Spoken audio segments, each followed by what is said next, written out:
Greetings, sentient beings. The stream is not intended for children. There will be strong language and adult themes. So, no damn kids. I always forget to do disclaimers at the beginning of my streams. I need to write that down. So with us, we have our regulars, Godless Sewing and Jenny. And we also have with us Dog and Seraphim Hyde, who we often see in the side stream, but don't generally get in here to chat. Yay. Yeah, I'm usually here during my breaks, but I'm not able to work right now because my work laptop decided that it hates me. What'd you break? My lunch break and my 15-minute break that I get for work. Sorry, I misunderstood. So in the side chat, I see Doc Fearson and Aunt Jen, alias fake name, and Junie. Junie Wooney. And Sloth Girl is with us. Sloth Girl. Exactly. Aunt Jer too. She's there. Yep. Aunt Jer said something that she was watching Tart, but is finding philosophy to be pointless and ridiculous. All right, so Stuttering Chris and Harmonica Man. I'm not trying to bring this stream down immediately, but I've reached this point in my life where I'm just going to live my life in peace. And if you cross me, I might punch you in your throat. But anything else beyond that... I'm on. The quality of the stream is already just dove as far as it can dive. Philosophy is weird. I was in a bar once, and I was hanging out at this table, and Descartes was there. And I said, "Are you part horse?" And he said, "I don't think so," and then disappeared. What the hell is that all about? So when I stopped taking acid, things like that stopped happening. Well, if we accept it as true, the adage, "I think, therefore I am," doesn't that mean most Trump supporters don't exist? Boy, I think you just broke his logic. That'd be nice. Like I wouldn't have any neighbors, and they wouldn't have all those rebel flags out. It would be nice. Yeah, there's a guy here who still flies a Trump flag and a Confederate flag in the back of his pickup. And I mean, they're huge. The flags are bigger than the bed of the truck. There was a guy in There's lots of those here. Yeah, and he parks outside the Burger King by the main strip here every day. I still wonder about it. He has to be a young man, drives a truck that it's huge. When I say it's huge, I mean it's overcompensation. And it's jet black. And in orange, he had Trumpin' Ain't Easy wrapped on both sides. And because I haven't been to my son's school in a year because of COVID, I'm really wondering if he still has that crap on his truck. He probably does, because a lot of his followers still believe that he won the election. Like, they still think that the election's been stolen. Yep. And they always will. They'll never be talked out of this. Even if some of their leaders, like Kevin McCarthy out of the Congress, were to start saying, "No, we were wrong. He did lose," and they're not going to believe him either until Trump stands up there and says, "It's all a lie. I lost." But even if Trump did that, they would think that he has been threatened or he's being a sellout. Like they're not going to believe him if he says it. Yep. They are. Or it's a body double that wasn't really him saying that. Yeah, they're like, "Oh, it's a lizard. It's the lizard of Lords." They'll find taking something. over. I find it ironic that the people who are so anti-conspiracy theory and call everyone snowflakes have turned into a bunch of conspiracy theory snowflakes. Yep. Well, his new social media website went live this week, didn't it? From his desk. From Trump's desk. Yep. Yeah, I went live this week, and I just can't wait to hear the conspiracy theories that are coming from that. There'll be alien abductions in there. Because I'm gonna miss all my friends from Facebook that are his followers are leaving Facebook and going to his thing. So I'm like, no, I won't be able to make fun of you and be amused. We'll see. What We'll I've been see. planning to do is since they say that this is place for freedom of speech and all that, this what we're highlighting, I think I'm going to go over there and have to express my feelings and. Well, I think there'll be a lot of politically disowning of Giuliani in the upcoming weeks from Trump's desk, because he wants that out of the way, doesn't he? Now he's under investigation over the Ukraine stuff. So he's really upset because Donald hasn't paid him $200,000 for services he sold to the. He doesn't pay a lot of people though. Yeah, I know. Has any American president ever been arrested after being president? Not that I'm aware of. No. Yeah. But yeah, I have wondered with all of whatever they get from Giuliani's records, how much of that could be used against Trump. Absolutely, because a lot of his lying was for Trump. Do you know? Let's be frank here. Giuliani went out and lied and was the tip of the spear for these idiots. I don't want to be Frank. Can I be like Jim or something? I don't want to be Frank. Okay, let's be Jim. Yeah. I knew a guy named Jim. He was a gutless coward. How about Albert? Oh, now I have the Marty Robbins Jim Bridger song stuck in my head. That's a total USA like rah rah rah 1960s. I've had the song "Building a Mystery" stuck in my head for the last few days. Purple. Say USA. Purple. Do you want to mention what this is all about and maybe why we're here? Around to the topic. Oh yeah, sorry. And post a link for the so people can donate money. Yep. That's it. Yep. Well, Amanda, Pale Blue Mama, has been living in a very abusive situation. The whole thing of it is in the description. But she's been looking after her parents for close to 5 years, and her father has been getting extremely abusive, so her and her son need to get out of there. But they're feeling very trapped, so, if anybody can afford to help them. They're stuck in Georgia. Feel bad for them. Yep. So here is the GoFundMe link, if anyone has a few bucks they can spare. Awesome. Do they have a place picked out where they're going to move, or they're just trying to get the money together first and then going to try to move? I haven't heard any specific plan, but I'm sure they have one. I think they're just kind of keeping things quiet. Well, I was listening to Math Pig earlier, last night.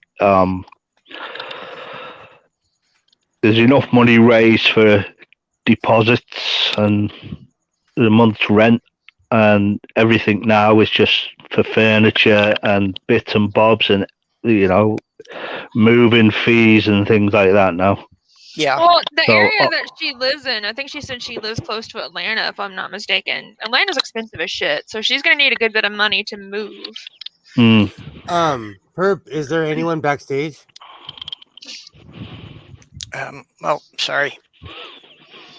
And then from what I read on the GoFundMe, they threw away her kitchen stuff. She's gonna have to like restock her kitchen, basically. That's the worst.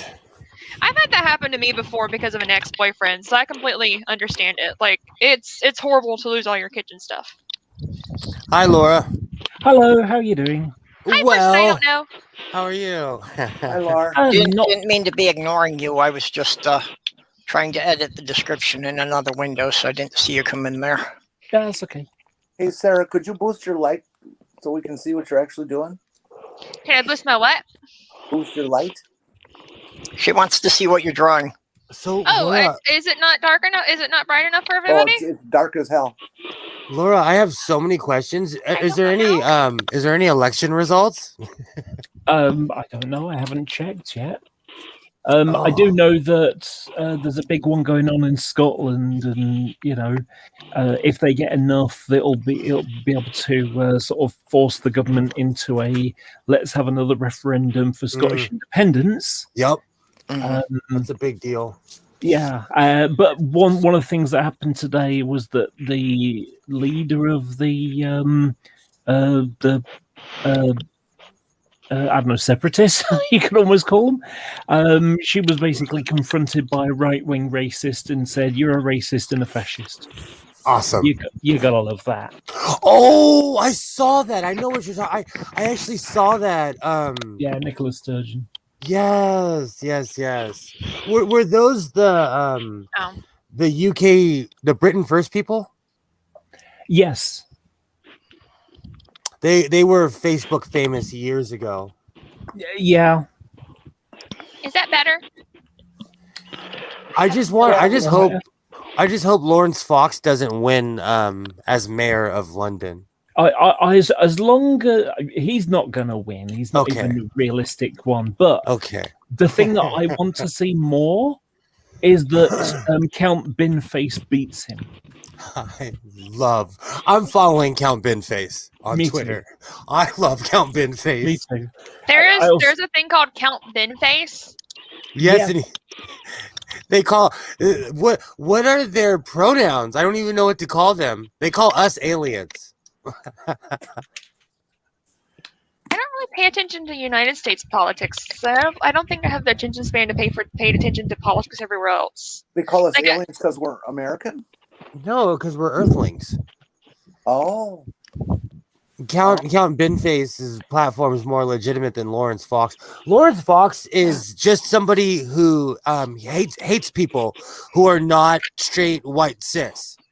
Okay.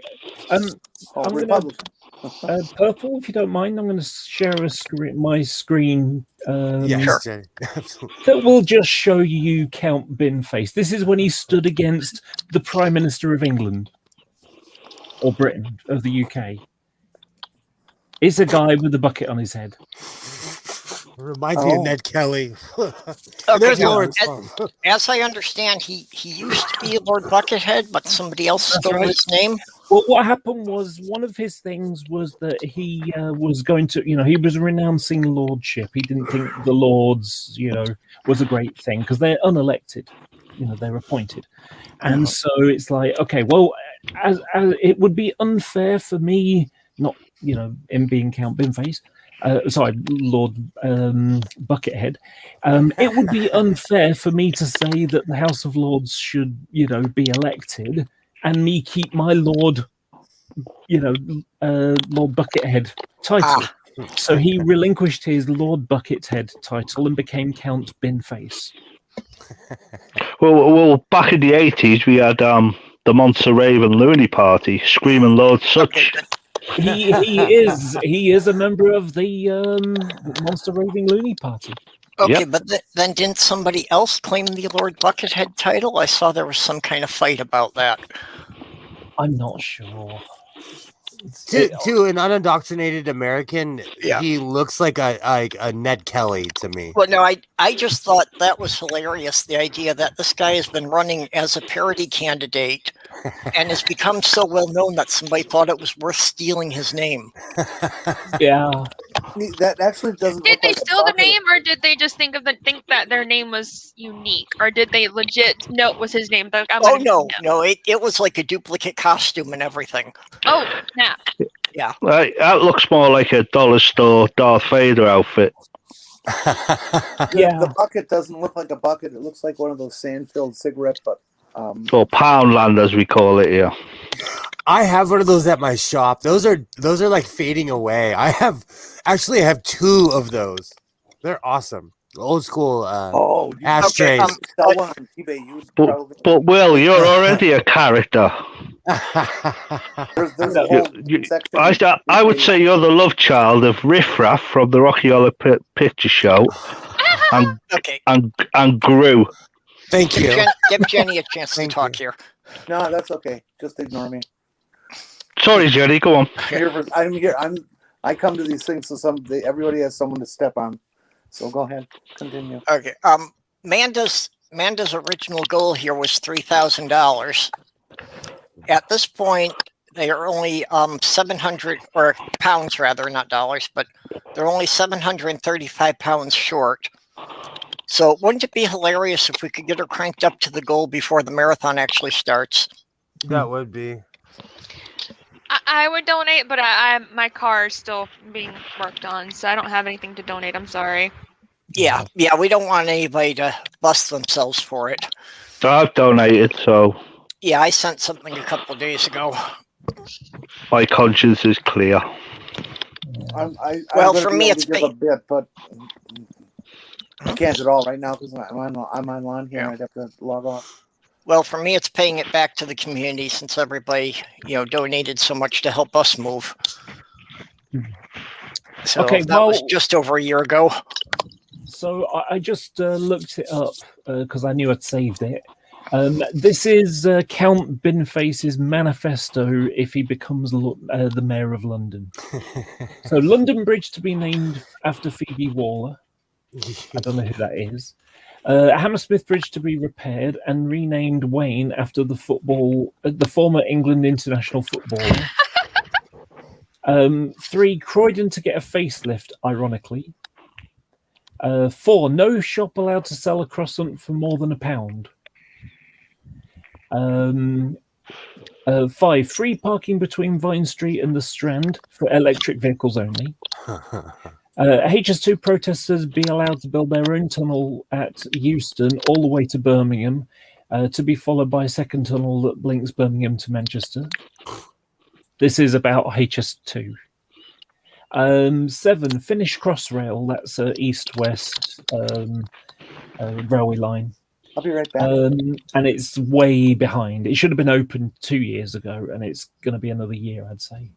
Anyway, 8, at Trafalgar Square, Sir David Attenborough to be placed on the 4th plinth, or a statue of him, either's fine. On the Monopoly board, isn't free parking in between Vine Street and the Strand? Yes. Anyway. Yes. Well, that's why it's funny.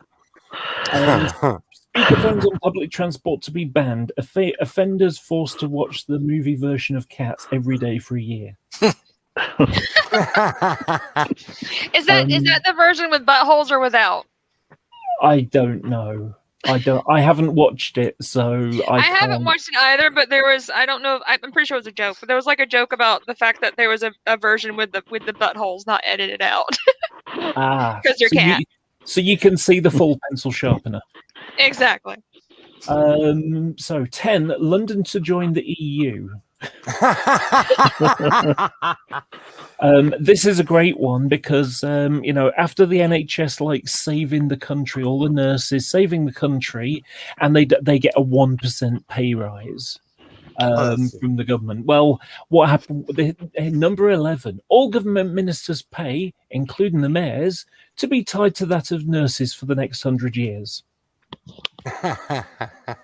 That's fair enough. I actually agree with that. I like that one. That's a good one.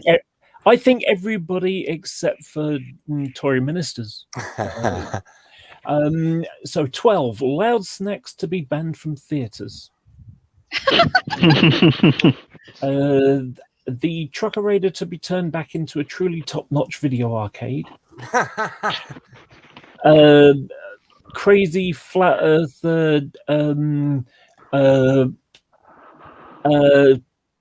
COVID denier, 5G gives you, is a COVID thing.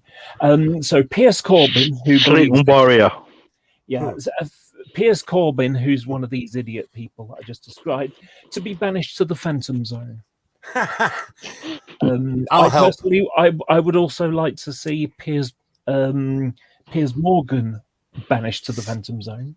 So, can I ask you a really quick question? Can I finish off these? Okay, first? Go ahead. Hold it. So, I will create a speaker's corner, replacing the usual nutters who stand around at Hyde Park Corner, with the state-of-the-art technology that A, understands the Earth is round, B, will perform a fart sound on command. The current incumbents can only do the latter. 16. One day every year, escalators on the underground subway to be reversed, encouraging travellers to go down escalators and up the down ones as a free gym and gladiator simulators all in one. Mask wearing in public to be encouraged during the pandemic and beyond. The Royal 18. The Royal Family to keep one of Buckingham Palace, Kensington, St James Park Palace, and Clarence House, with the rest gifted to the nation to help eradicate homeless. If the Royals complain that one palace isn't enough, they'll be forced to buy Crystal Palace Football Club. 19. The hand dryer in the gents' toilet at the Crown and Treaty, Uxbridge, to be moved to a more sensible position. It's a really bad position. It's like on the side with a bin over it, and the bin's too big. 20. Traitors Gate to be reopened to business and welcome Dido Harding on day one. And CFAX to be brought back to all households within the M25. That's the motorway that circles London. So there you go. Why would you not vote for this man? There will be people who will vote for him. This alien being. amazing. Because I'm in the United States and I can't vote for him. So my question is anyone going to hire Piers Morgan besides that weird Fox News channel that's going to get started over there? Oh, yeah, he's got loads of offers. Yeah, most of them go into fuck off.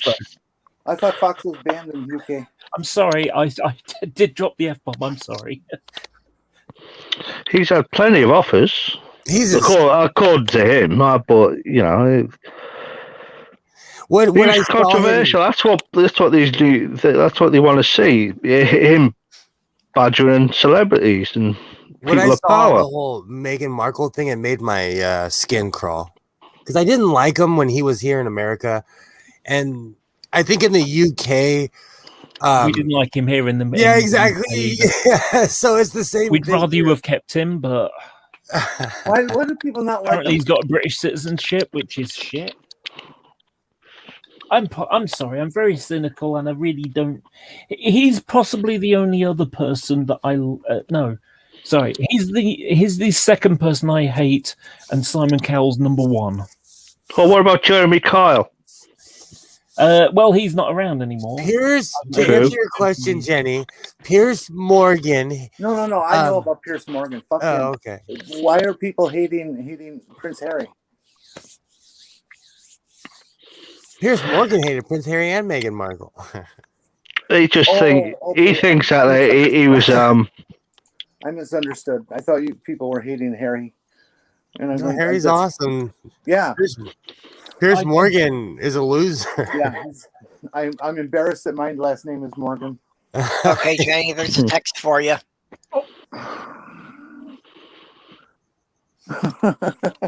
No. Oh, Mila, what a I'm putting a bunch of dresses on new hangers. I'm getting rid of the ugly wire hangers. The ghost of Joan Crawford stopped by and really got mean and nasty about it.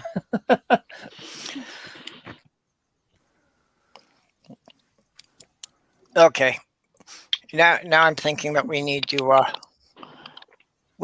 a Commander Trashhead to be Lord Binhead's or Buckethead's American cousin.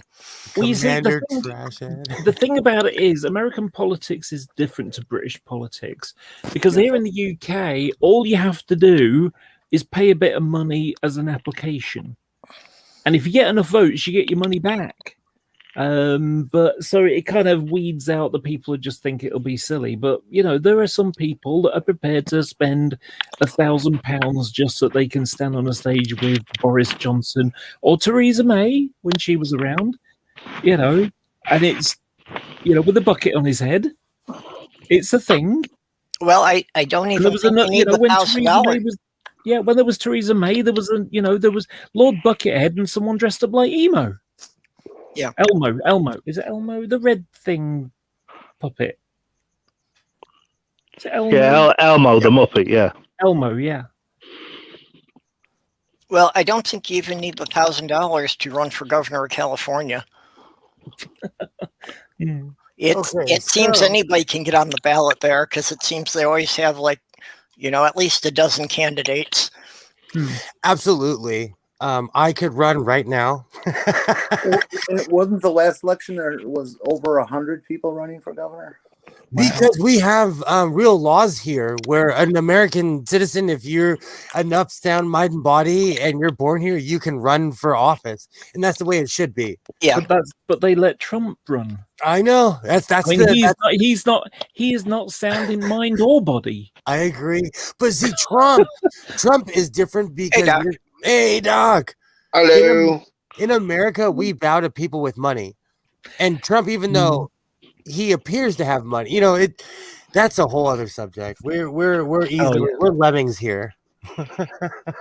Yeah, the last time I actually spoke physically with Steve McRae was, I was having a bit of a disagreement about this, and it's my position is the guy isn't, it's like, he's a billionaire. No, he's not. He's a millionaire, sure, but he's leveraged up to the eyeballs.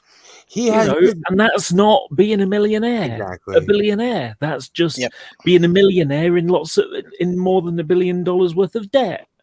And he's more assets. So he has stuff. He doesn't have money. Like he owns large swatches of property, which are worth more than he's worth, but he owes more than I will ever see in a lifetime. But the problem is that is probably worth more than, it's worth less than his debt. I agree. He's a wreck. I mean, this is one of the things I tried to explain when I had this discussion with Steve McRae. And it comes down to what people think wealthy is. And I asked this question, say, do you think a brain surgeon is wealthy? And most people say, yeah, because they've got a lot of money. And then I follow it up, well, what happens if they're in a car crash and they can't work anymore? Are they wealthy now? And the answer is no. And they weren't wealthy before, because what wealth is being able to earn money by sitting on your ass and doing nothing all day. And that's the one thing it gives you is consistency. Yeah. And so you can consistently sit on your butt forever. And if you get your knees replaced, you can be like, I'm going to take a year off because it doesn't matter because you had the money already, Yeah. You can live off the interest or the rent or whatever, all these sorts of things. So you've got the money coming in, whether you work or not. That is wealth. So you're basically a brain surgeon's income is purely based down to how many hours he puts into it. If he can't work, he doesn't earn the money anymore. So I have two doctors as neighbors. They are great people. How long? I was going to say, how long would it take to work on Kent Hovind's brain? Are we talking? I think we're talking fractions here, aren't we? They'd have to do a lot of digging to find it first. Yeah, exactly. I'll help you with the topography on that one. You need a map. My question is, why would you want to? Well, just to prod it a bit. Every human being is redeemable in the eye of an atheist. At least this one.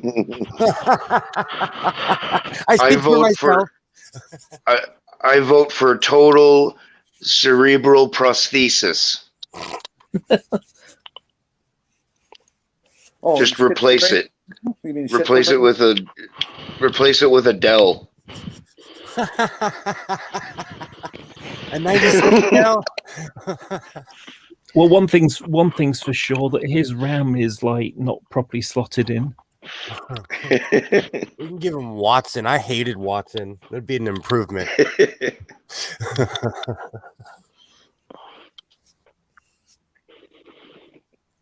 He would be Windows 98 or Vista, wouldn't he, if he was a program? Chris has a point. Dr. Strange was a surgeon and didn't become a superhero until he couldn't use his hands for that anymore. This is also why Dr. Strange was always my favorite superhero. His powers were not from something he was born with or some kind of cosmic accident. His powers were because he did a fucking hell of a lot of study. Are we comparing Doctor Strange to Donald Trump now? See, but I wanted No, to- I doubt Trump ever did any study. Donald Trump is not Dr. super, he's not a hero. He's barely even human. He'd be the Jar Jar Binks of politics, wouldn't he? Misa thinks that Jar Jar Binks is above Trump. Way above. Misa gonna get orange sprayed now. I watched. A lot of people have given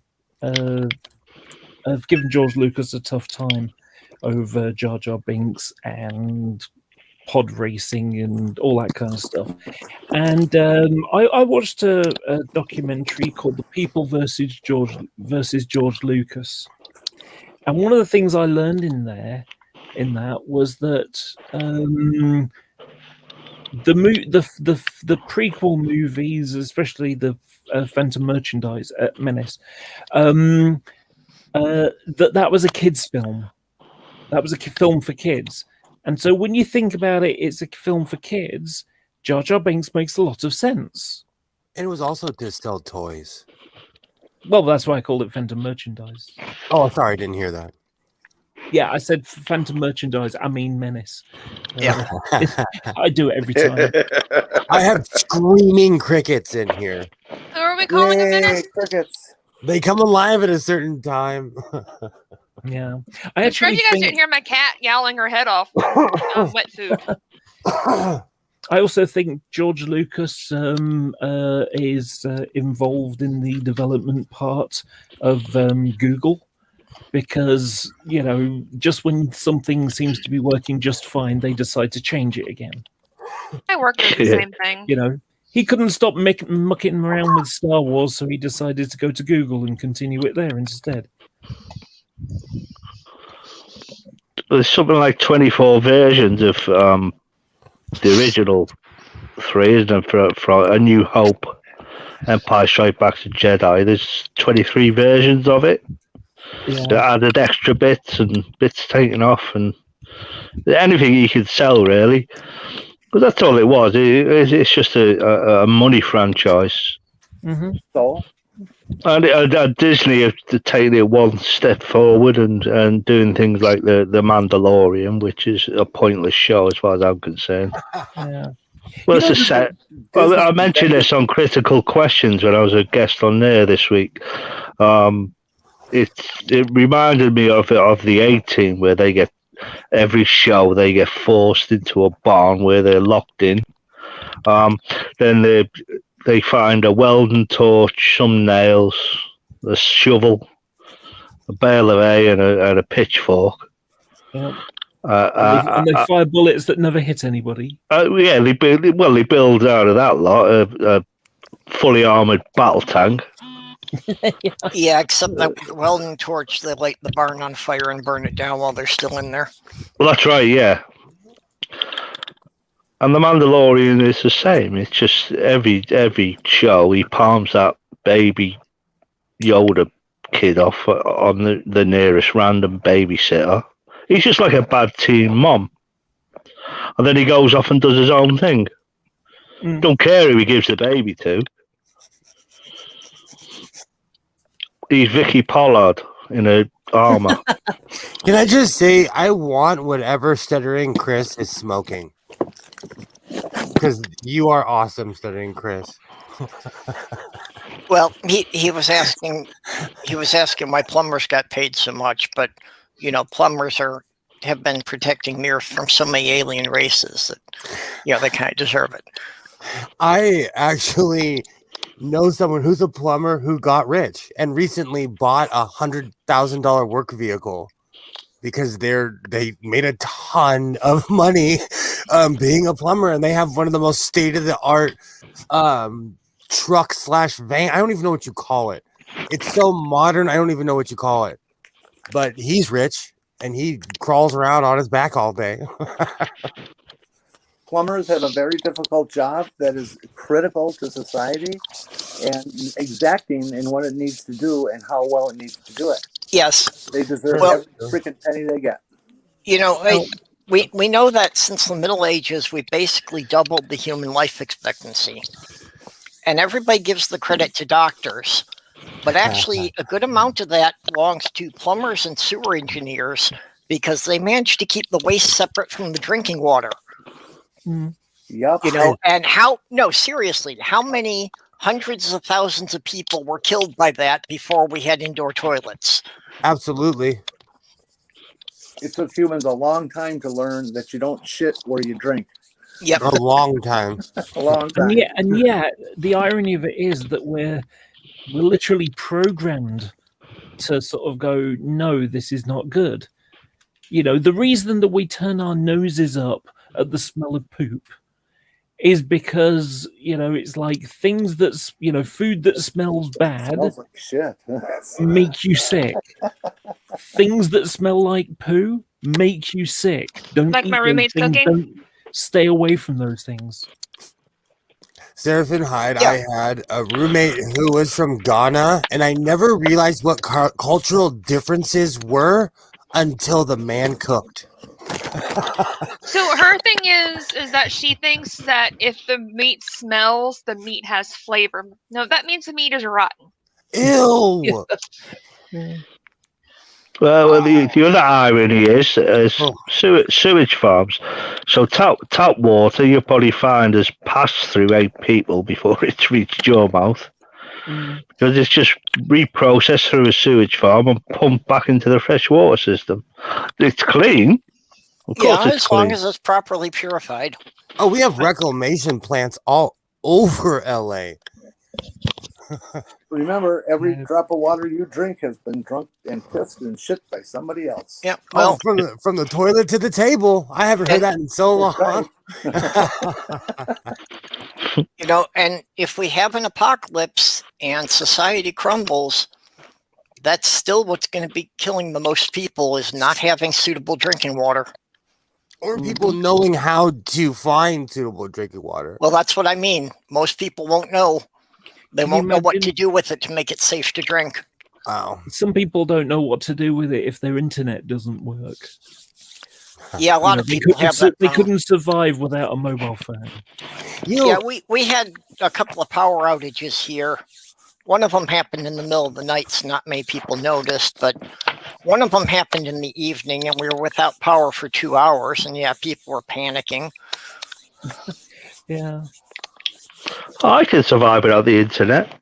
My kids keep telling me, "Oh, Dad, you don't internet. You can't internet. You're too old." I'd say I was internet before you kids were born.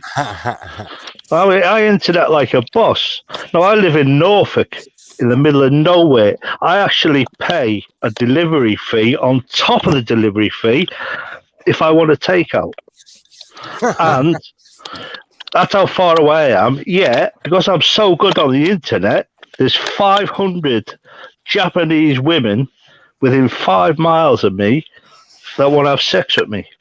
I internet like a king, mate. Absolutely. Absolutely. See, all I can find is- I all would can probably find is just die Russian- like the first day if the world was. I was raised by a hillbilly and I've watched a million zombie movies. Bring it on. Like that's the thing. Like I was raised Southern, so I know how to like hunt deer in theory. But my mom was one of those people like, well, women don't do that, so I wasn't able to do it. But I know how to skin a deer. I know how to skin most animals, honestly. I still grow food.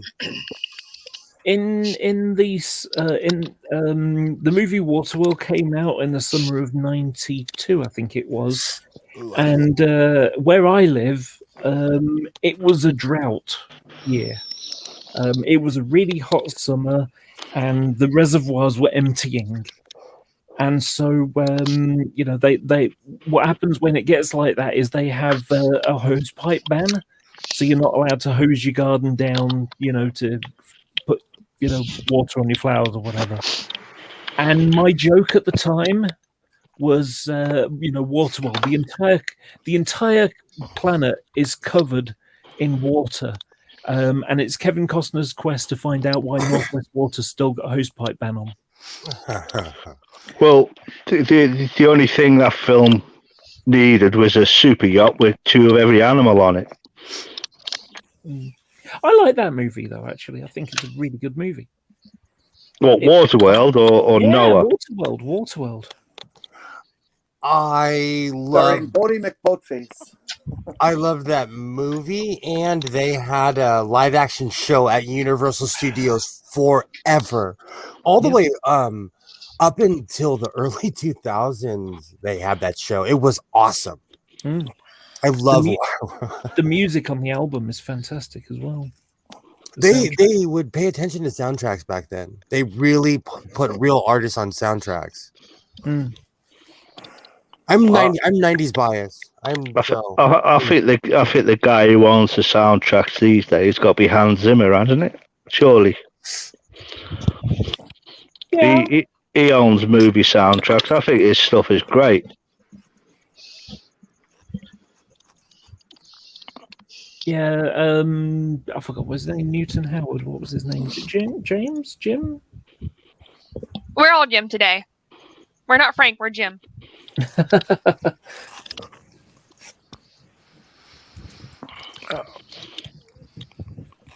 Yeah, there are some soundtracks I can really get into it. There's some pretty powerful music that came from some movies. If you want to get a song stuck in your head, Seal, "Kiss from a Rose," because I'm a huge Batman fan. Oh yes, dude. You just did it. I love that song. Did it. Still. I do too. I like the first 2, but after that they got a little bit too comic-y. Well, the song is amazing. The movies, they won't hold up. But I 100% agree with you on that. But I still love those cheesy movies, though. But the first one was like Batman. I like that film Manhunter with I haven't seen any of the more recent Batman movies. Oh, those are the new ones are really good, actually. I was never a fan of Batman, even from the beginning. I was always much more into the Marvel characters. I like Batman. He is my favorite DC character. Not a big fan of Superman. What the hell's going on with powerful? What the hell's going on with the new Superman one? What was it, Man of Steel? I mean, he was so emo. I don't pay attention to it because I'm not a big fan of Superman to begin with. Because again, like he's too powerful. It's just ridiculous. They changed a lot of characters. My son, he's 11 going on 45 now. He doesn't watch cartoons anymore. The thing about sorry. Oh no, it's okay. Go ahead. The thing about superheroes is that they've been going on so long. You can basically find a comic of anything. Like I think there's actually a comic of Superman defeating God, basically. Like there's comics of them defeating other superheroes defeating Hitler. Like they've just been going on for so long. There's just too much ridiculous stuff. They just pick the most boring stuff to make movies of, and then they had a Superman versus Muhammad Ali. I had that comic. I don't. It's somewhere at this house. Yeah, they had that one as well. So it's, again, like if you name it, they have a comic of it. There was an O.J. Simpson trial comic book. Why am I not surprised? What? And collectible card set. There was recently, well, not recently, like within the past 4 or 5 years, my son used to watch a show with Hulk, and it was like other Hulks, and the Hulk was basically a hipster trying to get all of the other Hulks to, calm down. I saw part of that on Netflix a few years ago. Agents of Smash. Yeah, I think that was it. Agents of Smash sounds like a porno. Agents of Smash was awesome. It sounds like a porno. But as an adult, I would sit there and watch this with my son, and I'd be like, this isn't that bad. This is good. I'm biased. I love Peter Parker and Batman. Like there's certain characters, Now see, what is Batman?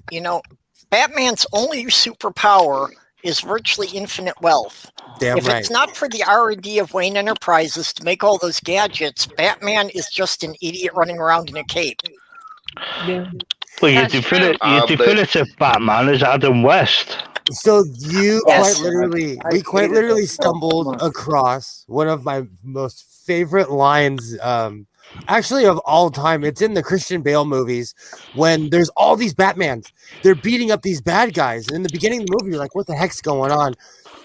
And the real Batman shows up and he ties up everybody. And the guys who are posing as Batman, they look at him and they're like, what's the difference between me and you? And he's like, I'm not wearing hockey pads. No, So the I was best like, that's Batman right. line That's was in Batman. the Adam West film when him and Robin were tied to a buoy in the harbour, and Batman said to Robin, "A shark is like nipping at him," and he said, "Can you reach my utility belt and get my shark repellent spray?" Yeah. I love that movie.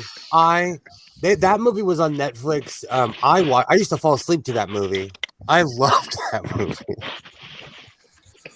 I think my favorite line was it was oh, I've forgotten his name.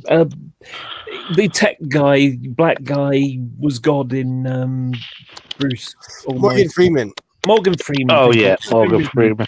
Anyway, so basically what's happened is he's got one of the executives and he's discovered that, Bruce Wayne is Batman.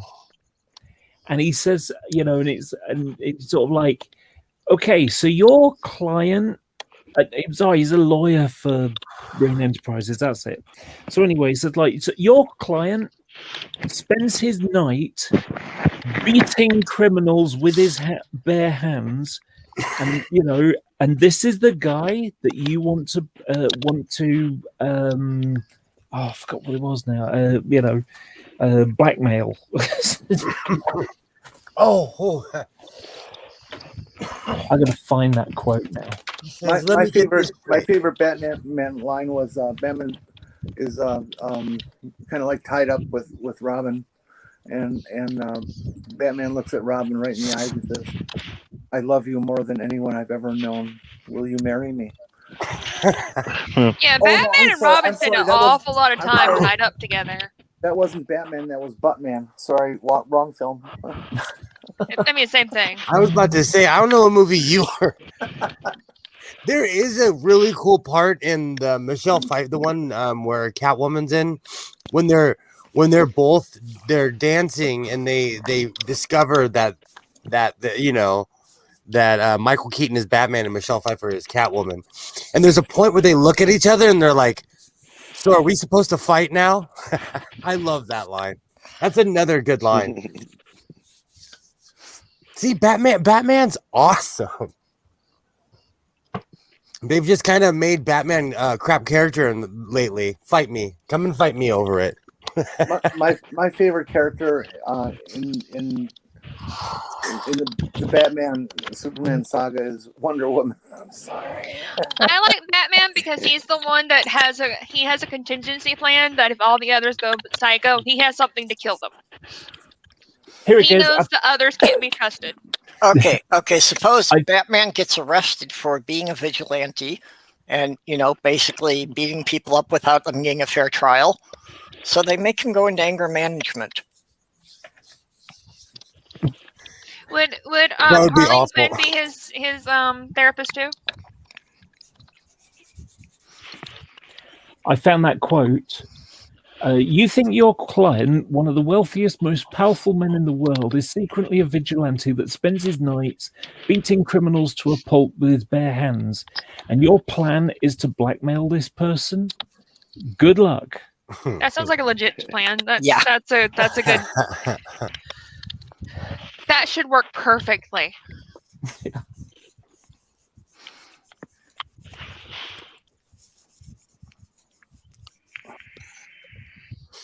You see, Bat- Do you think Stan Lee in Marvel, when he made up all these characters and scenarios. Do you think he was high most of the time? Well, No. he didn't make a lot of them. No. Never mind. No, I think, actually, I think Stanley, really didn't get into any drugs. He just He was. I think he was straight. He was. He would discourage kids from doing drugs all the time. So Especially in the he comic. wasn't a big drug user though. As in, he didn't use drugs at He- all. He was a I good do boy. remember him mentioning in the interview with Kevin Smith that he didn't find out until much later that Mary Jane was a euphemism. So he had no idea when he came up with the character. So I thought it was just shoes. They're cute shoes. Yeah. Well, he came up with all Absolutely. those first name and last name ending with the same letter, starting with the same letter, didn't he? yeah, he did. He did do a lot of characters with the same letter for their first name and last name because he said he has the world's worst memory, and that was a device just so he could remember the characters' names. Bruce Banner, Peter Parker. Yep. John Jonah Jameson Jr. Yep. Bruce Wayne. Reed Richards, Sue Storm.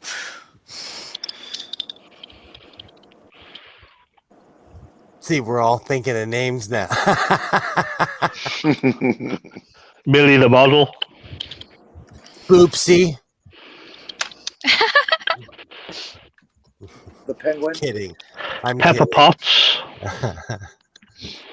So there's a character that I really love in the Marvel universe. Unfortunately, it's sort of not.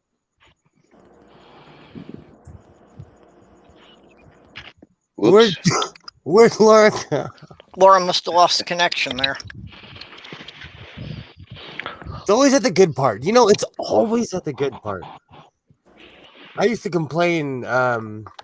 My ex-wife would always call me at the good part, but the truth is I just obsessively would watch stuff on DVDs. There we go. She's back.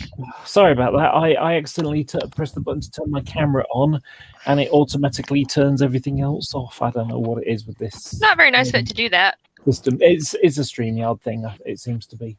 Anyway, so I've got a thing to share. It's a picture. It's some pictures. So there was a character that came out of the Transformer comics called Death's Head, and he was he's a bounty hunter, but he calls himself a freelance peacekeeping agent. And everything that there's always a sort of question on the end of what he says. It's like, yes, things like that. But what's really interesting about the character is that he bridges lots of other things. So he started off in Transformers. So if you've ever seen Transformers, the movie, the cartoon thing from the 80s, Rodimus Prime, or Hot Rod, gets the Matrix, turns into Rodimus Prime, throws Galvatron outside of Unicron's leg.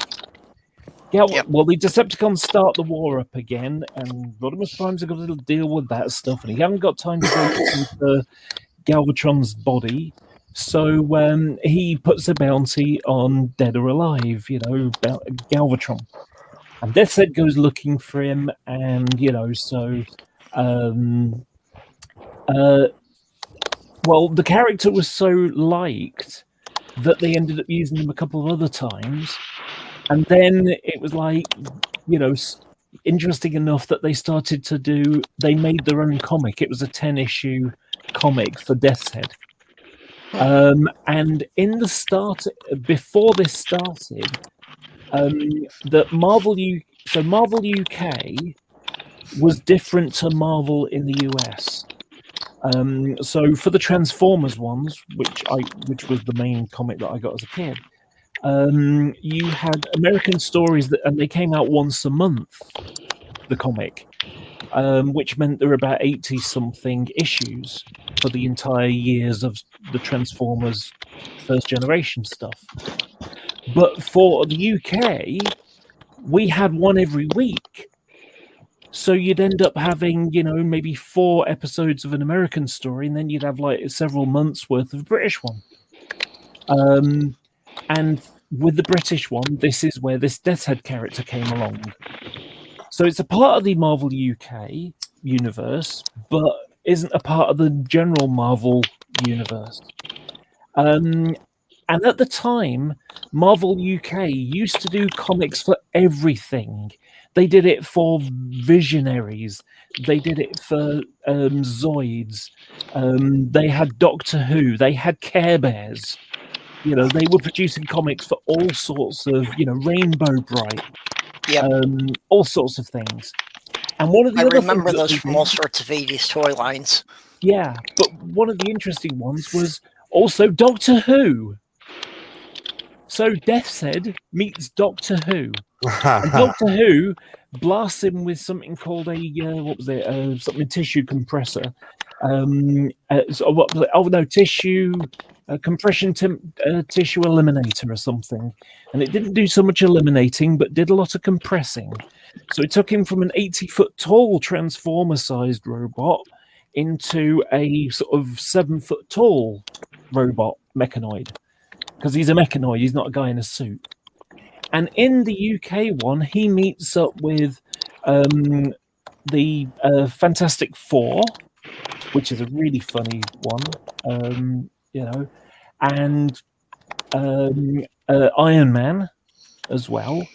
So it kind of bridges lots of things. And so, with him going with Doctor Who and they did Care Bears, theoretically, Death's Head is like, what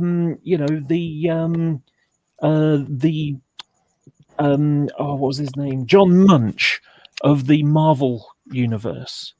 As in, John Munch, the character from Law and Order, who was in several other things, including, and also in X-Files. And, so he kind of, there's a whole thing where Munch kind of becomes a center point for lots of things because other things are mentioned on something else. And that goes, so... You get a lot of that. If you follow all the crossovers, you can make some pretty weird connections.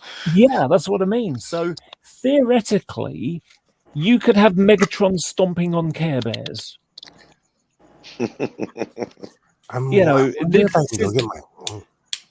So it's really amusing when you see it all. And the only way that they could keep control of it was to do a sort of comic strip thing, and otherwise it would belong to Marvel everything. Marvel. There's probably a fan fiction somewhere out there of him stomping on Care Bears, to be honest. Wouldn't be surprising. It's probably a comic book. I love collecting odd things. I collect all the old Marvel, like What Ifs. They had some of the weirdest crossovers. I have a bunch of Doctor Who's. I have Star Trek comics. Well, I love What If. The What Ifs were a safe one for them to do things with because that was explicitly not part of the Marvel universe. Yeah, exactly. They're all supposed to be alternate universe things. They were very cool. Did you ever see the What If shorts at the end of the What If comics? Yes. Some of them had. Yep. Some had really funny ones like what if Aunt May got the adamantium bones and claws? What if Jane Foster was Thor? What if what if the Punisher was an herald of Galactus? Yeah, exactly. I need you to find the planets, not destroy them. I love the ones where they're like, what if the Fantastic Four was evil? And it's just them trashing everything. I remember Aunt May in the Tobey Maguire ones when Dr. Octopus dragged her up that building.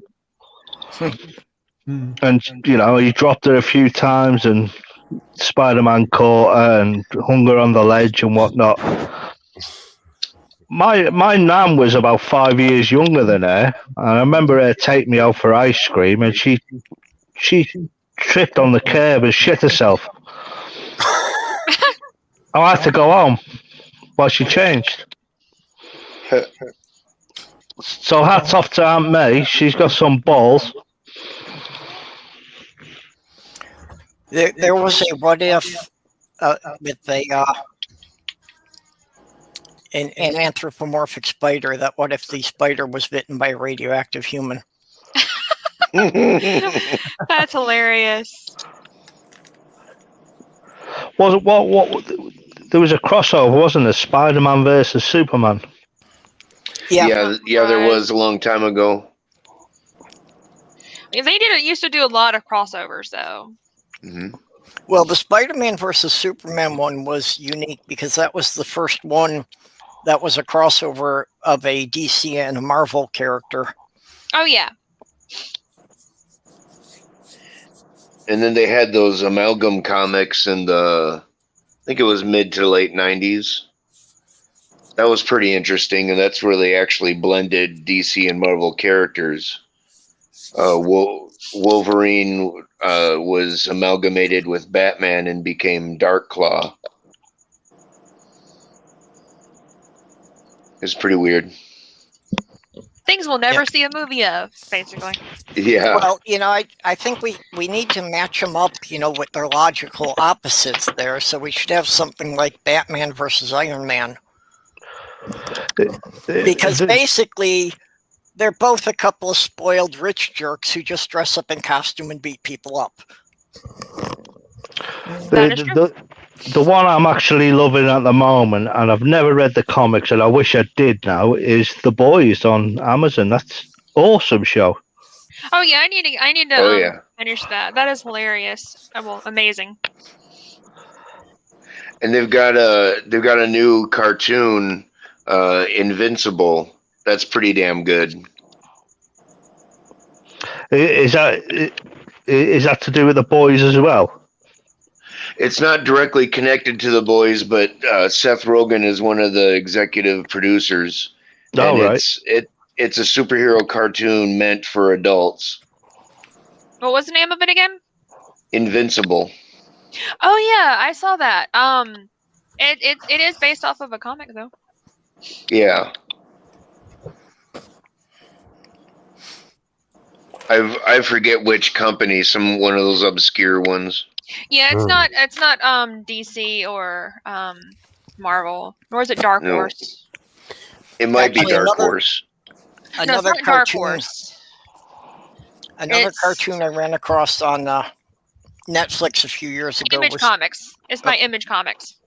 It's Image? Okay. Yeah. Yeah, another cartoon I ran across on Netflix a few years ago, well, actually like 6-7 years ago now, was Superhero Squad, which was, it was a Marvel thing, and clearly it was aimed at 10 or 11-year-old kids. But one of my favorite characters in that was that Stan Lee played a recurring character as the mayor of the city. Squaddies was amazing. Purple. I watched it too. Super. I remember the theme song. I loved Superhero Squaddies. Yeah, and one of the best lines I remember from that series was, Stan Lee, that they were going to Stan Lee going to the mayor to try and get help, and all he had to say was, well, I know something about slow and inefficient. I work in government. The best cartoon I saw on Netflix, I don't think it's on there now, it was years ago, was Happy Tree Friends. I used to love Happy Tree Friends. That was a real thing? I thought that was a parody somebody did. That's literally what we would say to insult people. It was legit a show. I'd never seen anything like it in my life. I thought, the kids are like this. But yeah. The first show was just, I think it was a roller coaster one, and it was just blood and guts everywhere.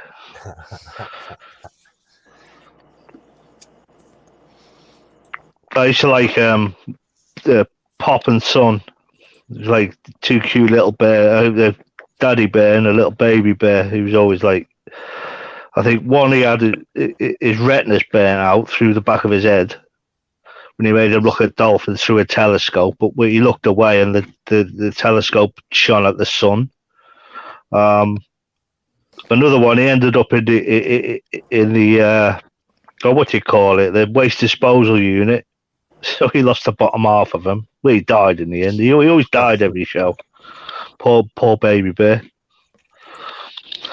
But yeah, I thought it was hilarious. I thought, yeah, no, that's not for the kids. Yeah, we've got an echo coming from somebody.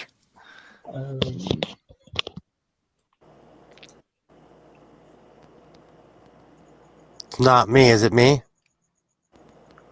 Nope. Is it me? Okay, I think it's gone now. I'm not sure. Well, I am plugged into a couple of machines that could be affecting stuff. I didn't think Well, they would. sometimes StreamYards just get strange. Sloth Girl, I love that joke. that I love. I absolutely love that joke. I'm all Marty McFly. That's awesome. I'm all Marty McFly. I'm here for all the time traveling jokes.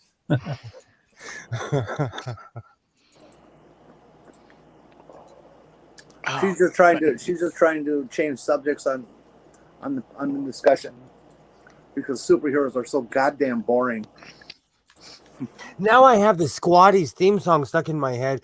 Do you know, I'm going to say the one thing of being an ASD parent, and just a parent in general, it was a joy to watch cartoons again.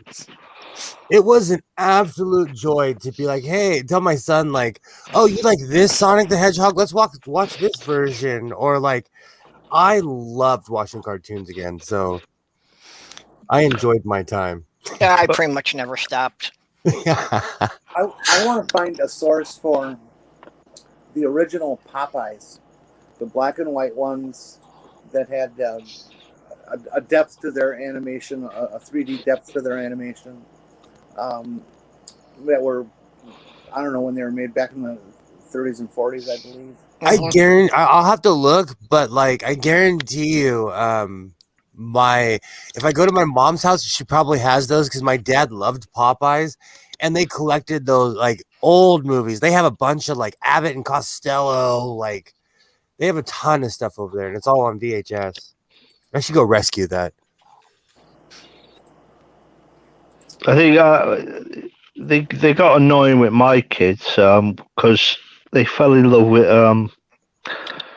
Alvin and the Chipmunks. Oh my god! I think that was about when they were like babies, and that was about 2000. I think they were getting to SpongeBob, and apparently a lot of people my age love SpongeBob. I've always hated SpongeBob. I've never, okay, as the resident ex-druggie here, as somebody who's taken acid and mushrooms and mescaline and all kinds of fun stuff, I still don't get SpongeBob. Like, I get it. I get what they are. I get what they're doing. I get why they're there. I just don't get it. I don't know. Maybe, I don't know. It's a Rice Krispie treat in underpants. What don't you get? Although I do like the non-canon explanation of the SpongeBob world, which could actually be what the creators had in mind because too much of it fits. That Bikini Bottom is actually at the bottom of Bikini Atoll, and these are all the mutated creatures from the American nuclear testing. That would be awesome. It does fit a lot of the stuff, and also like a lot of the houses that the creatures have. Like a lot of the houses look like they're just car parts. And with the crab cake place is a crab trap. Yep. You know, when I was younger, my cousin got into Pokemon. He was 2 years older than me. I was like Pokemon. 16. I was like 16, 17. Man. And I remember looking at him and being like, what the F is wrong with you? Okay. Flash forward 20-something years later. In my closet, I have a stuffed Pikachu. You know, we all evolve differently. Pikachu needs to go on a diet if he's that stuff. I thought a Pokemon was a slow Jamaican gentleman. But you don't need nuclear deformed fish to make a show. If you go deep enough, they get weird on their own, mate. They got lights on them and all sorts. Absolutely. Oh, I yeah. agree. The ocean, I know this is one of the biggest cliches that we say all the time, but we know more about space than we know about our own ocean. Well, that's right. The trap jawfish and the lanternfish. Yeah, fish with headlights and indicators, like little carfish. I go fishing. Taxi signs. There's I live in the state of California. We have laws on top of laws. I need to go get the book. Every year there's a book that you can get, and it shows all the fish that you have to throw back if you catch. And it's a book. Why am I not surprised? It's a book. And if you get caught out here, the sheriffs will put you in jail. Our sheriffs do not play. They are the definition of no nonsense, no joke. They shoot people reaching for their cell phones. So if they catch you with the wrong fish, they put you in jail. I apologize for going back on the topic we were talking about already. I just want to share this with you. So, Purple. So this is Death's Head. And Doctor Who dumped him on the roof somewhere, and it turns out to be the Fantastic Four's roof. And so, and it's like tricked by a feeble time traveler and dumped here, feeling the deja vu. Seriously considering relaxing the never kill for revenge rule. Getting so you can't turn your back on any, and the gun pops out. And so, he's like, blows it up. Oops, let me just zoom up a bit. There you go. So it's suppose a nice ordinary rooftop was out of the question, eh? Again, notice yes. Yep. Not enough that I'm stranded in some unknown time with little or no chance of getting back to 8162, which is the year he's from. Oh no, have to materialize on a building that shoots on me. Well, just as well, really, that I'm no ordinary mechanoid.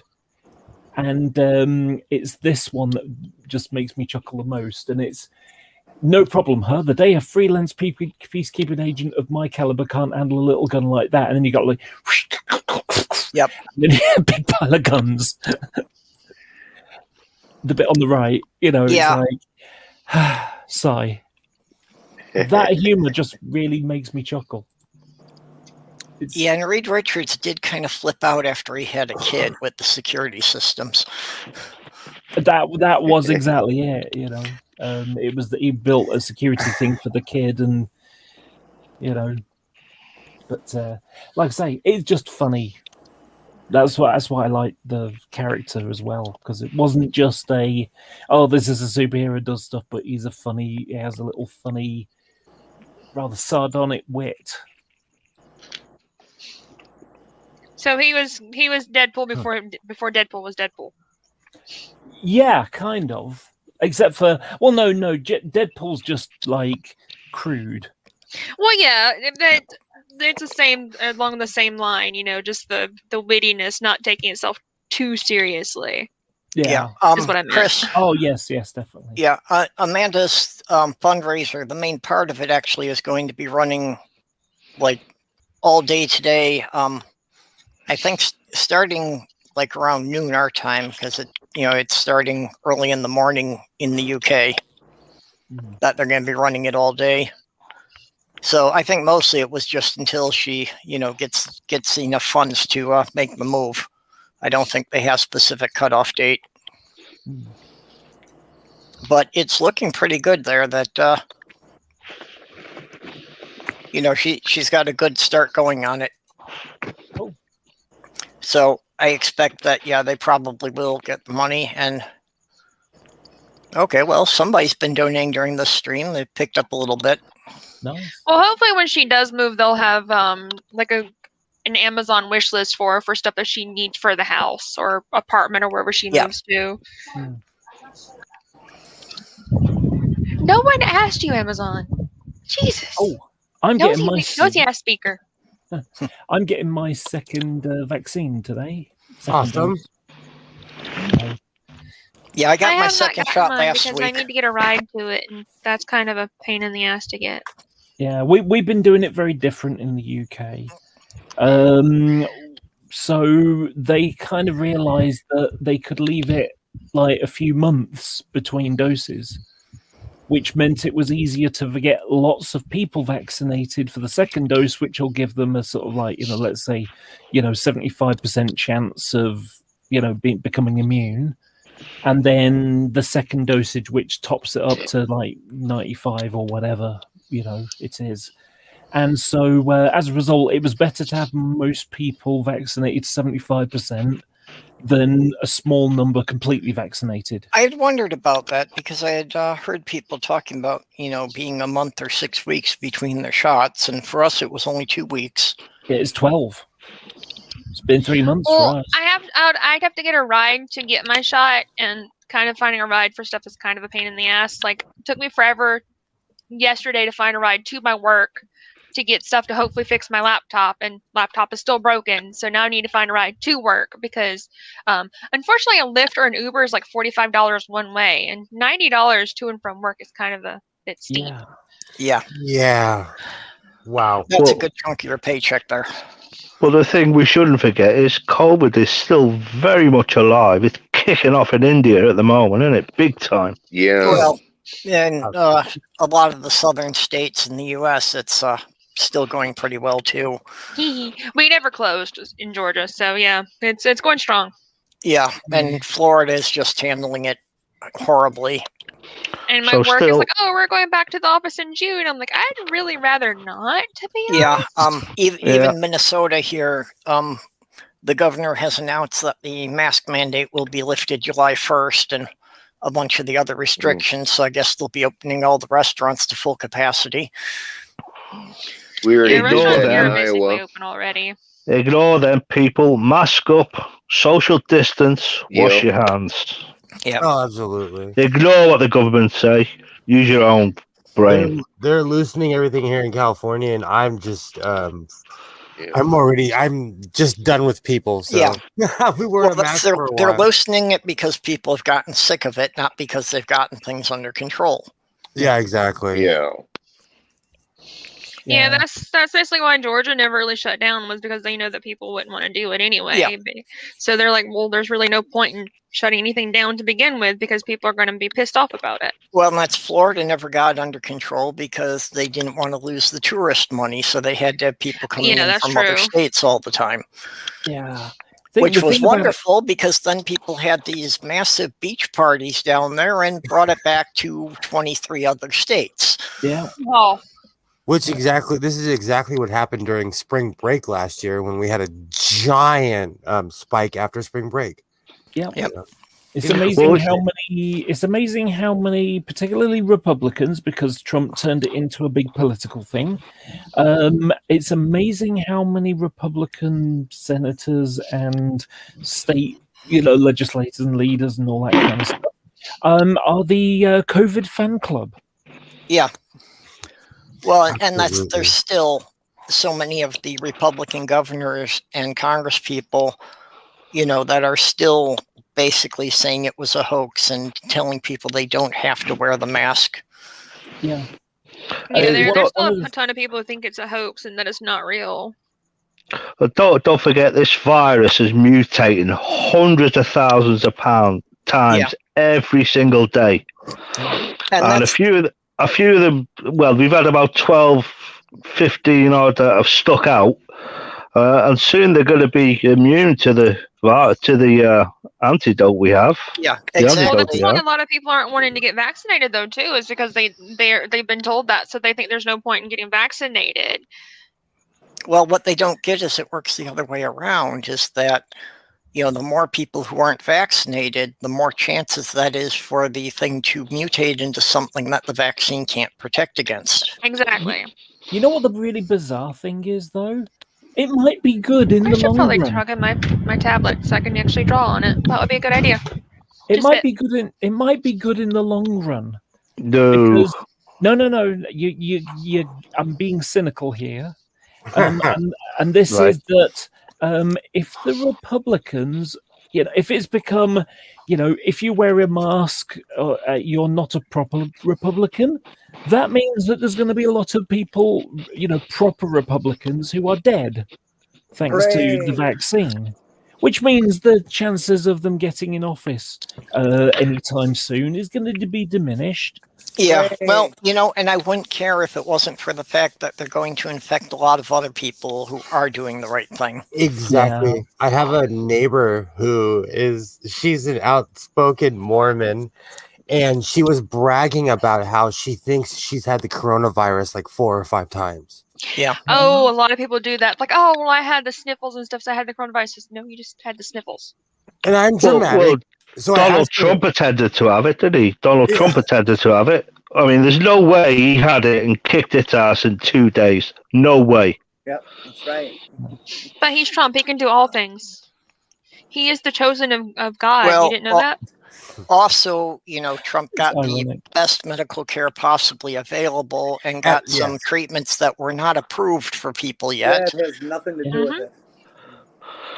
There's no way. There is no way the body is going to take on COVID and beat it in 2 days. I don't care what medication they give you.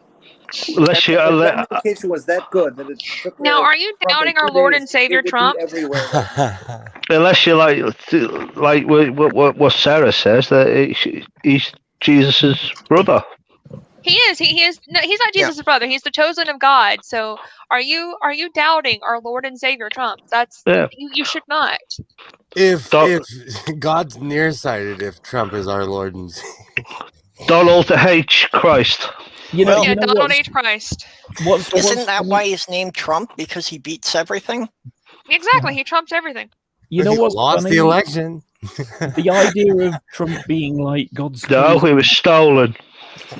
Now, the weird part about the whole thing about me saying that our Lord and Savior Trump and all that, people actually believe me when I say that half the time. So usually I'm just like, I'm joking. I'm not for realsies. Trump is like Baltimore around here. This is what it is. When he was in the hospital, he didn't beat the coronavirus. He died, and they made a clone of him in 2 days. No. He rose. He actually rose. Trump died, and he rose again, like our Lord and Savior that he is. And the left wing media,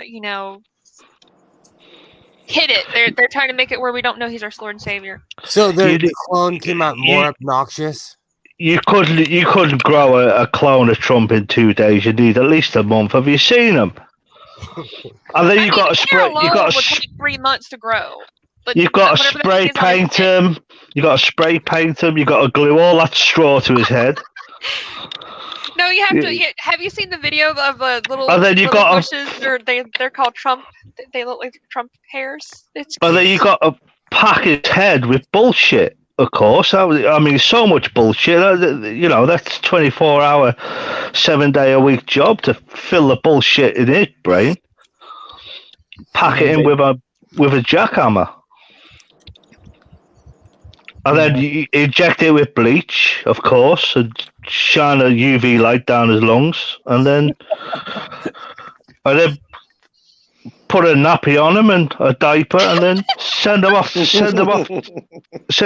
Mar-a-Lago. What's funny about the idea of Trump being the Lord and Savior type thing is that the only reason when Hillary Clinton and he were going after the presidency, the only reason why they didn't call her the Antichrist is because the Antichrist is going to be a man. That's what it says. And so that couldn't be her. That's why I'm so surprised that more people weren't trying to call not Obama, his wife, the Antichrist, because there's a lot of people that think that his wife is a man. Michelle, her name's Michelle. They think Michelle Obama's a man. I'm like, she's not a man. Just because she has better muscles than most men that I know doesn't make her a man. Like, she's just a well-built woman. She's very pretty. Yeah, she works out. The reason why she's pretty is because she works out, and she's not like big fat person like too many Americans are. But that's become the Republicans' kind of default slur now is to call everyone trans. Yeah, but the other thing to bear in mind is that you know, according to the Bible, that you know, the Antichrist is you know, is a smooth talker and a liar and can convince people into stuff, and that's Trump. Yep, that's us. I actually mentioned that to somebody. They got pissed at me. It's like, so you're describing Trump. That sounds like the Antichrist because he's pretty deceiving. That's got to be the worst job in the world, isn't it? It being his diaper changer or changing his bed linen. Because No, if you see his flaky skin, it is. Being his wife has to be the worst job ever because she has to have sex with him. His pillowcase must look like a flapjack in the morning. The worst job ever was being Trump's press secretary because they had to go out in front of the media every day and try to make what Trump said sound sane. Yeah. I described the press secretary a bit like the maid for his house. He'd walk shit in because he'd been out all day. He'd walk shit in, and then, you know, and the maid would have to spend all day cleaning it up only for him to come back and walk shit in the house again. And because what would happen is, you know, you'd wake up in the morning because he'd said something, and it's like, you know, so the press conference goes on. Did Trump mean this when he said that? No, he didn't mean that. He meant this. And by the afternoon, Mr. Trump's like, you know, what did you really mean that when you said so-and-so? Yes, I meant every word. And then people who are trying to clean up are just like, fuck. Yeah. Well, it's like that thing with the machines that Giuliani kept going on about. And Giuliani was like saying, "Oh, the machines, they conned us and all this," but wasn't a hand count ordered? Yeah, made the machines obsolete. Yet he's getting sued for $1.3 billion, which is good for them. Well, the funny one, there was one like that where it was, you know, they did a manual count. And then they found that, yes, they got the numbers wrong, that Biden won more by 74 votes or something. Yeah, that happened in several places that they did the recounts. Yeah. You know, and there still were literally thousands of ballots that were, cast through the mail that were unaccounted for. Mm-hmm. What happened was, on the evening of the election and the counting, they reached this point where it was about 2:30 in the morning, where this big rush of votes seemed to come in. And what they don't realize is that in so many states, the Republicans have done things before the election, such as reduce the number of voting places, mess with taking machines away to have to go to more archaic systems that took longer to operate, to just plain having voters casting votes for late into the night because they had such a long line to wait. But you can't turn them away once they're in line. Yep. And so that all these votes from all these areas that they created discriminatory processes in to reduce the vote finally came in around 2:30. And that's some of the polling places. Let me finish. That's when the surge happened, and now they're screaming and yelling, "Oh, well, this is cheating! This is cheating!" No, you caused this by your legislation to discriminate against minority people voting, and this is what it looks like when you do that, and it's always going to look like this when you do that for the rest of the elections because you've passed all these laws. Yep. Get used to it. Elections have consequences, as they love to say. Yeah. Well, all politicians lie, so you can't hold that against Trump. Politicians lie. I refuse to accept people making that generalization. It's just bullshit. No, most politicians lie and they're for themselves. And if you're not with them, then you're against them. Don't say all politicians lie. All politicians lie. Most politicians lie. If you crave power to be a politician, I think you're a liar. I think most cops are sociopaths. I think in modern day terms, we need to be specific with the terms. Yes, I think all politicians are liars. Well, I would accept that all people lie. Yeah. Okay. and in that much, all politicians lie. You're But I rewriting. do not You're believe. going. You're because making I three work lefts to Hang make on, the let same her point. finish with first. politicians from aldermen to senators, Jenny and I have been arguing personally, for months, Laura. and there are many of them that just don't lie. For She likes to policy. talk over me and things that I don't know. That like I actually live in the real world. I'm an employer. No, People no. are liars. Um, People are liars. No, yeah.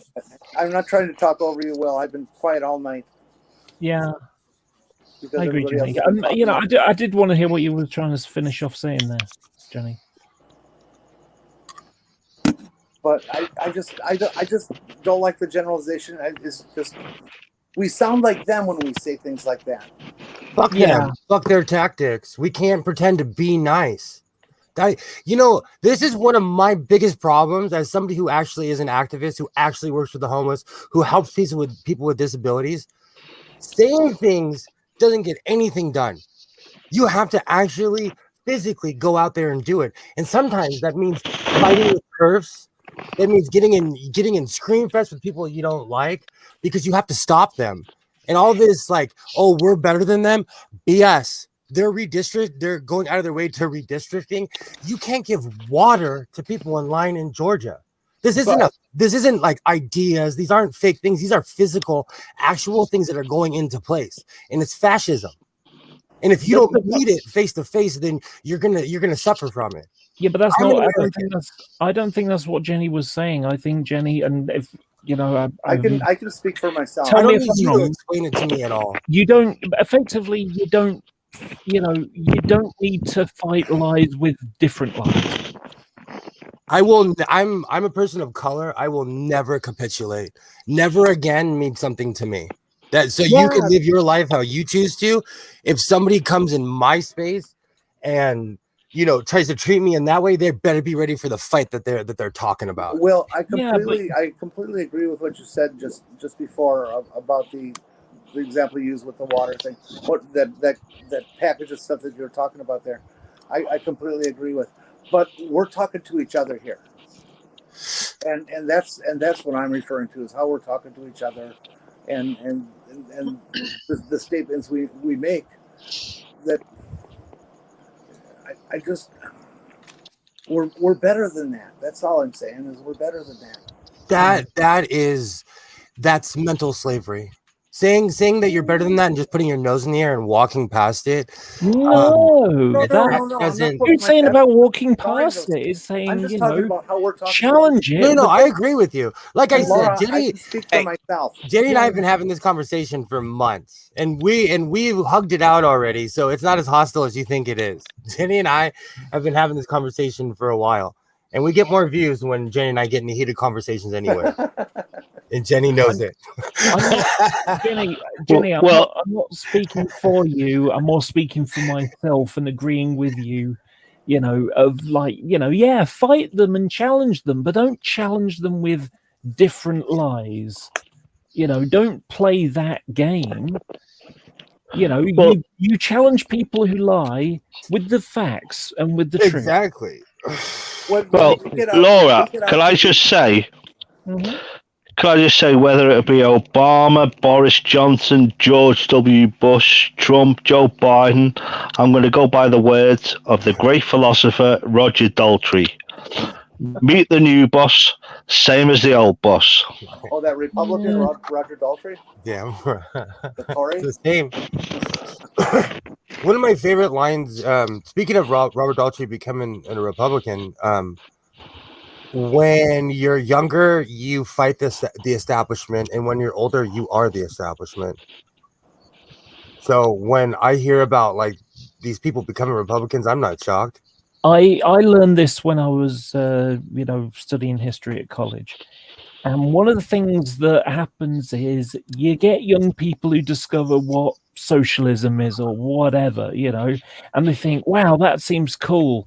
Let's try and do that. And so they push, with the political thing. But what happens is people get, there's a difference between that sounds really great and a sort of dose of realism where you have to sort of find some middle ground. This is the reason why, let's say in Iran, they've had protests about the system they've got there. Where's it happening? In the universities. Mm-hmm. And the same happened in the 60s, that was, and so on. You saw, the Arab Spring, again, younger people starting it off. Well, I think the difference that we're seeing now is like even in the 60s that they started out anti-establishment and then they got into corporate jobs and made enough money to buy a house. Yeah. But what we're seeing now is that they get into the corporate jobs and they work and work and work and they don't get any further ahead. Yeah. So nobody can afford to buy a house anymore. And I say this all the time. In my area, you have to make at least $120,000 a year just to live here, and the average person doesn't. And this is the thing. When I was a kid, you had housewives. You don't really get many housewives these days because, in order to have the right, a good house and a car and the right clothes and a Xbox, whatever the newest version is, and things like that. Well, you can't do that on one person's wage anymore. You need both. Yeah, well, So I think we're going to see a change because we're seeing a lot of people who, have been doing the adult thing, and living out in the real world and working for 20 years and realizing they're still stuck in a crummy little one-bedroom apartment. Mm. And I think that's why we are seeing a bit more of a lean toward, things like the UBI and socialism. Or just realizing they're in an apartment to begin with, because renting an apartment is, while it's easier to do than own a house, it's kind of annoying. Well, go ahead, Perp. Yeah, and you've got to have a pretty good middle class job now just to have an apartment alone. Exactly. At $15 an hour in most U.S. cities is not enough to rent a one-bedroom apartment and cover all your other bills. So where I live, my employer that I work for is one of the best paid places. So one company came in and bought out all of the apartments and decided that they're going to put everything to market value, which apparently is $1,250. That's way more than one of my paychecks. Yep. So one paycheck, if I want to rent a one-bedroom apartment, I'm going to starve. I'm not going to be able to pay for anything else for one paycheck. That's what I mean. That on what people make, for paying the rent, they don't have enough left for just basics of, food and paying heat and electricity. I live in the cheapest place I could possibly find in this area. I'm living in a cheap place, but the place that I'm living is I'm renting a room. I don't have a working stove. I don't have a working oven. I don't have a very working bathroom. I'm confined to one room. All of my stuff is in one room, but that's all I can afford. I can't afford anything else. I suppose I live in my what rent just went up. I am stuck here. $45 a month, which represents my total rent now is, doing some quick math in my head, is about 45% of my income. Well, the rent here is pretty good, but the thing is, I have other bills that I have to pay. Like, I'm the only one paying for utilities. I'm the only one paying for the internet. I'm the only one paying for basically everything for this house. I'm the one paying for it. Mm-hmm. So my rent is basically way more than it should be, because the person who lives here, she doesn't want to pay anything else, because she's like, well, you're only renting for a certain amount, so I shouldn't have to pay for anything else. Okay. You have a person living there and they don't believe they should have to pay any utilities? It's her house. So I'm renting a room, and she's supposed to be in Washington, but she is now here. She's been here since August of last year, and she hasn't paid for internet. She hasn't paid utilities at all. She hasn't paid for anything except for her own groceries, because I won't eat her groceries usually, because she keeps things outside because she thinks it's supposed to be outside and natural. And I'm like, I'm not eating that. Step one, change the password.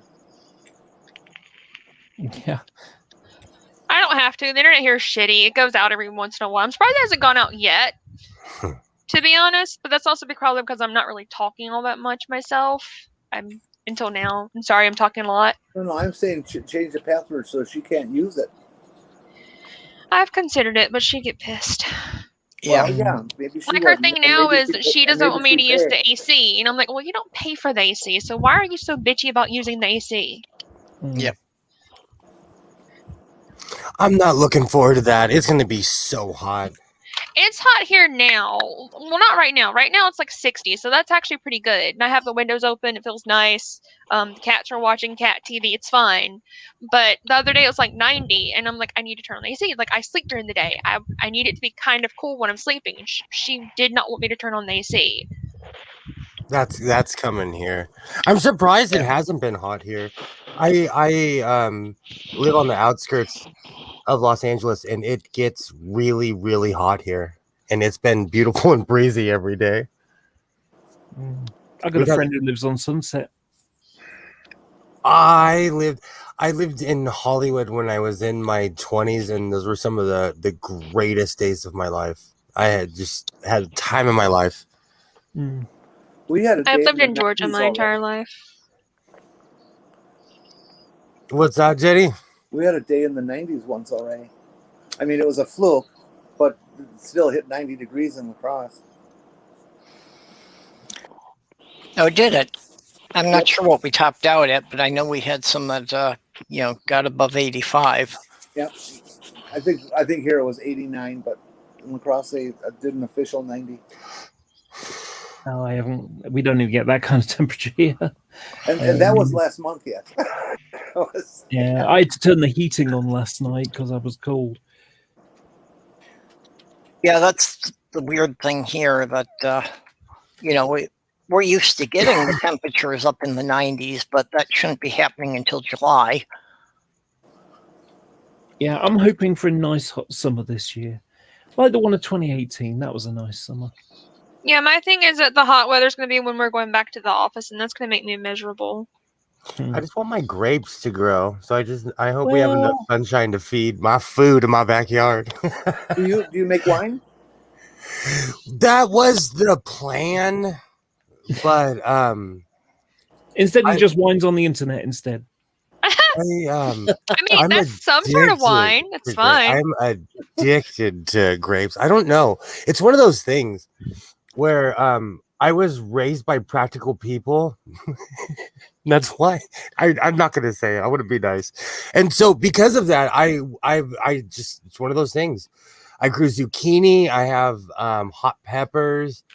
I grow pot too because it's legal here. It's one of those things like I am saying you have to be self-sustainable. Oh, sure. Rub it in that you have legal pot, asshole. Rub it in that you've got enough room to grow something. I quite literally live that. I was down and out when I was younger, and I kind of made something of myself, so I live it to the fullest. Absolutely. What kind of grapes do you grow? I have Concord grapes. Okay. And I have grapes wine sound grapes. amazing right now. Like they're wine grapes, but quite honestly, they're so sour and so sweet. They're like sour candy, and I eat them before they get ripe because they're so good. They are so they'll make you pucker. In the good one, not the bad one. You never get frost there ever? No, I live in Southern California. I don't know. No, not the weather is changing. It's like you know what the sad thing is? Like everybody's complaining about the weather. The only thing that's really happened is instead of being really hot, it's paradise here. So every day I walk out and I feel like I'm in Hawaii. Like it's like effing paradise. And like I'm griping about the weather, but as long as the sun shines, it's beautiful here. It's a little too windy for my taste, but the I can't complain. I live in Southern California. Like, what do I have to really gripe about? Get in my car and drive to the beach, go cry at the beach.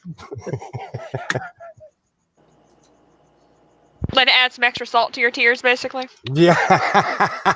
You know what made me chuckle, Ben? I was thinking you're only a couple of owls away, because gripe about grape.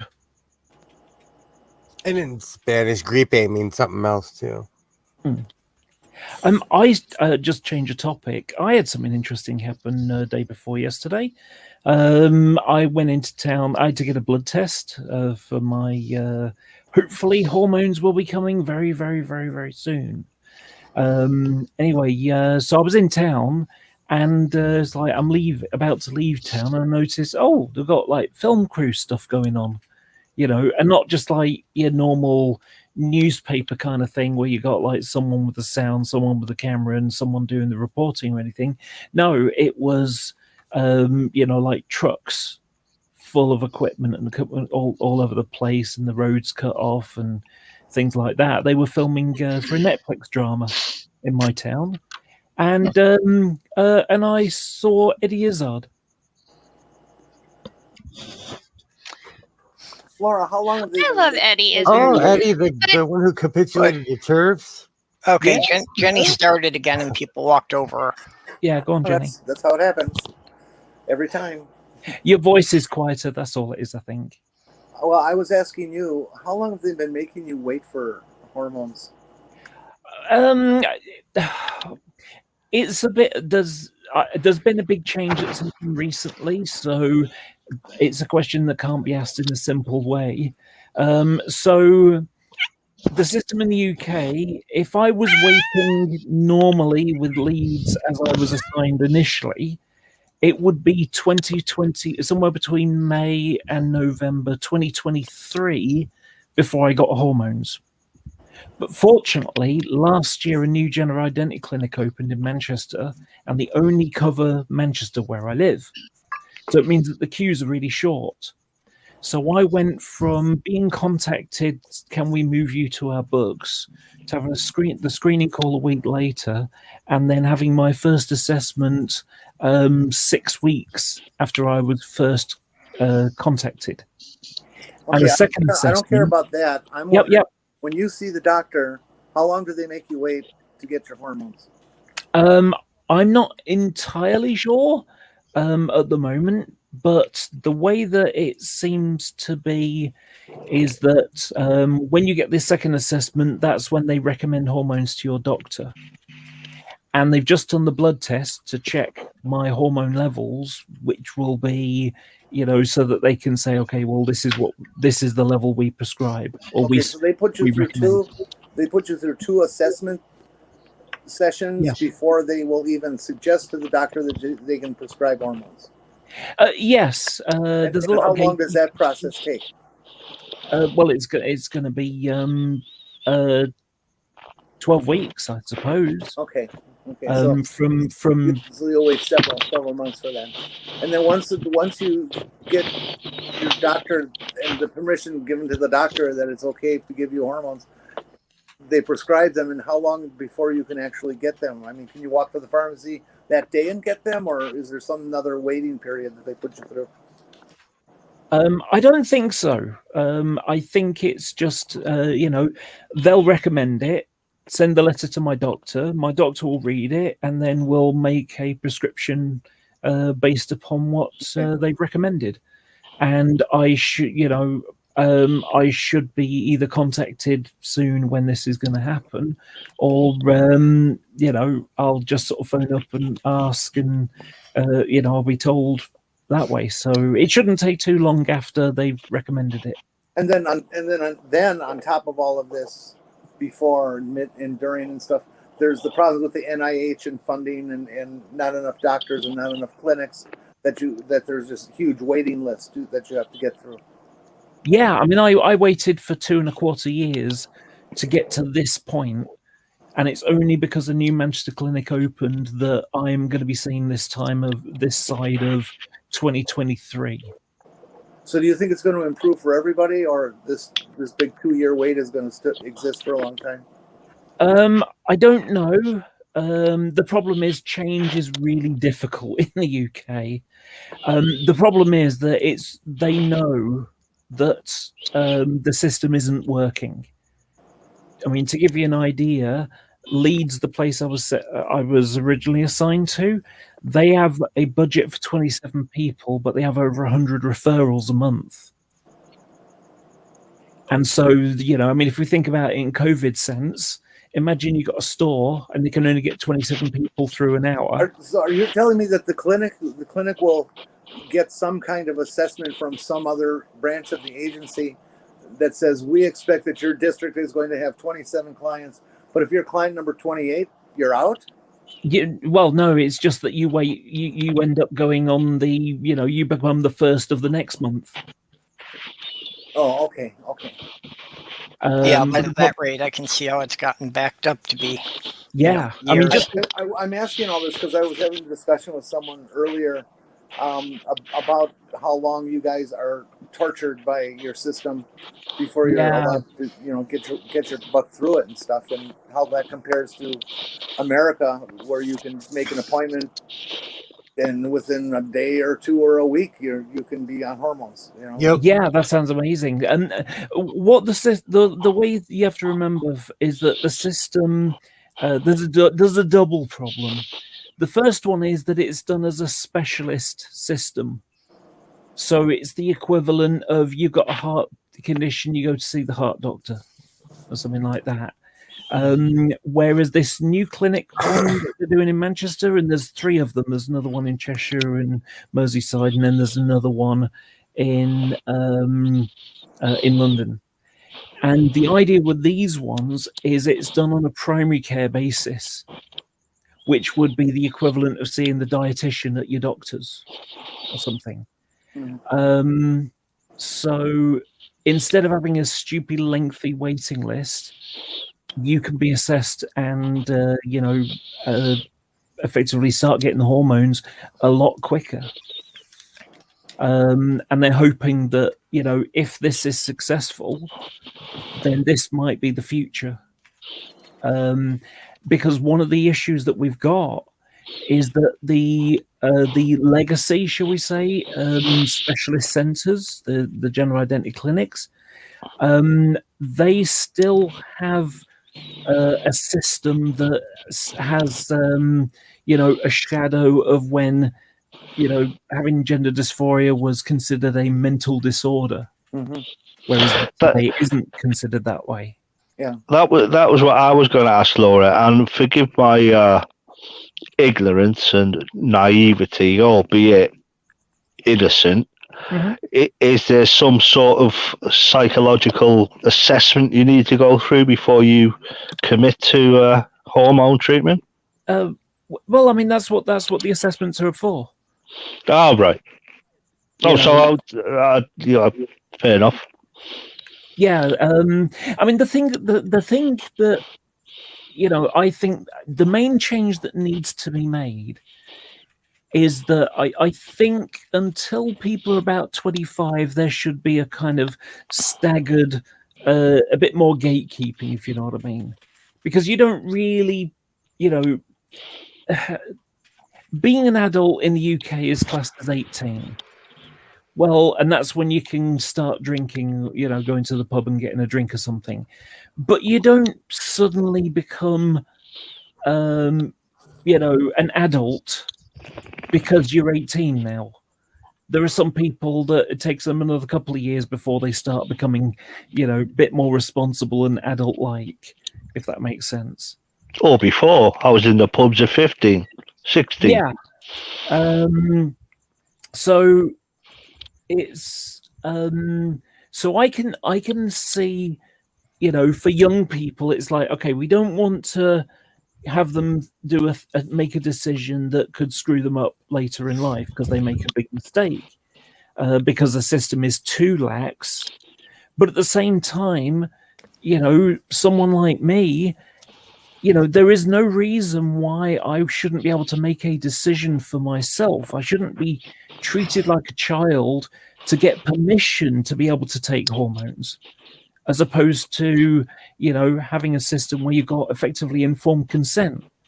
Okay, well, yes, you can do this thing, and these are going to be the consequences for it. And if you get it wrong, well, you did come to us, and you did, it's almost like it's like your own fault is not the right way to describe it, but you have to accept that this is a big undertaking.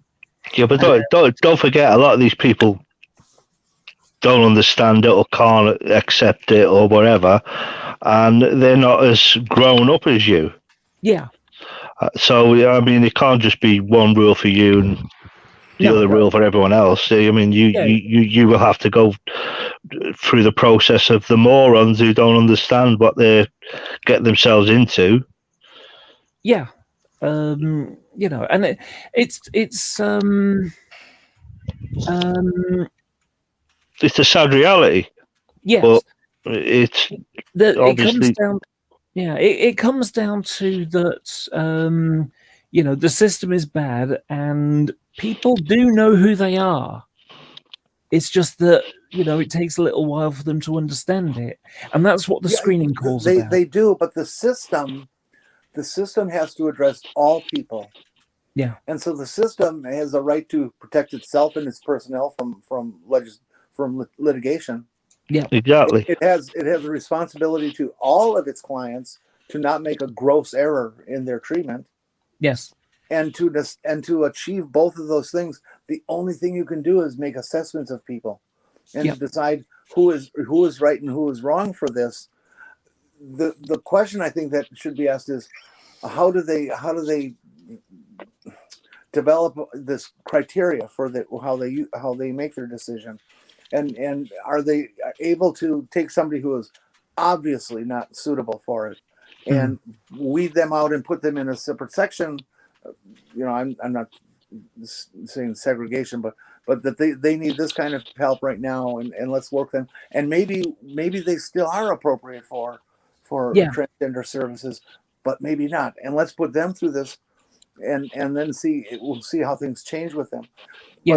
But the rest of the folks who are not necessarily obvious, there's a fair, well, I don't even want to say fair chance, there's a possibility that some of them who are convinced that they're correct for it have deluded themselves. People talk to themselves into stuff all the time that's inappropriate for them.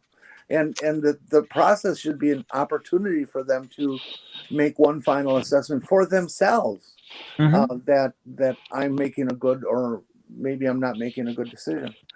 Yeah. I mean, yes, people can make that decision on their own, but I think a review with a professional who can help with that decision process, just so you're doing it again for yourself. I'm not saying that person should stand there and say, no, you can't have this because I think you're inappropriate. But that if you, through your procedure of trying to reassess yourself, you make that discovery or have some doubts, well, then go ahead, continue on with it. But maybe you should get some counseling too at the same time. Yeah. Well, there is a chunk of that. I mean, I'll give you an example. Someone I know in the UK, they lived as a woman for 2-3 years, something like that, but didn't like the attention that it got. But unfortunately, this person is a bit of an asshole, and so kind of provokes things. So it's now living as non-binary, but you kind of, but then they'll say that they're a cisgendered man, and it's like, what? They don't know who they are. And it's not helped by the fact, like I say, they're their own worst enemy, because, like, for example, they said that,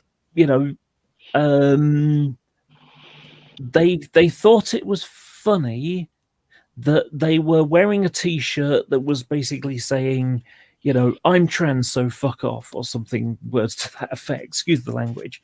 But it was, it was a really aggressive tone, like it or lump it kind of thing. Get used to it or something like that. You know what I mean? It was quite provocative. But they're dressed as a guy. And so they thought it was funny that people are going to be thinking that they're a trans man when they're not a trans man. And it's just like, but why would you do that?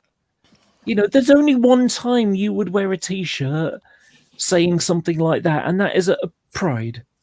That's the time you want a t-shirt like that. The rest of the time you don't wear a t-shirt like that because people are going to react. And then, Well, and then you get upset Some because you're people like getting to be provocative negative just for the sake attention. of being provocative. Well, That's kind of gatekeeping.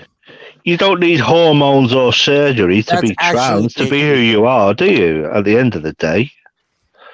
But if people do want to go that extra mile and be what they believe they are, then Yeah. I'm good with that. Why not? It's a Well, bit yeah, more I than that, dog, though, that you can't really totally be who you are if no one else ever sees you that way. Yeah, and the problem with this person is that because they are all over the place, they're saying one thing one week and something else another week and something else the week after. This is reason why every couple of weeks they go and have a little counselling session at the Gender Identity Clinic all the time, and they're Yeah. not their transition isn't happening because this is where there are red flags here. So we need to talk until we can figure out whether this is the right Well, thing for them. And I think anyone, this sounds, sorry, anyone Well, is it- making any Will that kind of, cause the dysphoria, though? this just sounds strange to me that somebody would have that's- say over you like that. That's all. As an American, like even in California, if you had no money, you could still go to a clinic and get whatever you want for free. but anyone who's making any kind of major life-changing decision should probably talk to a therapist for a while to make sure they've thought through all the ramifications. Dog, Yeah.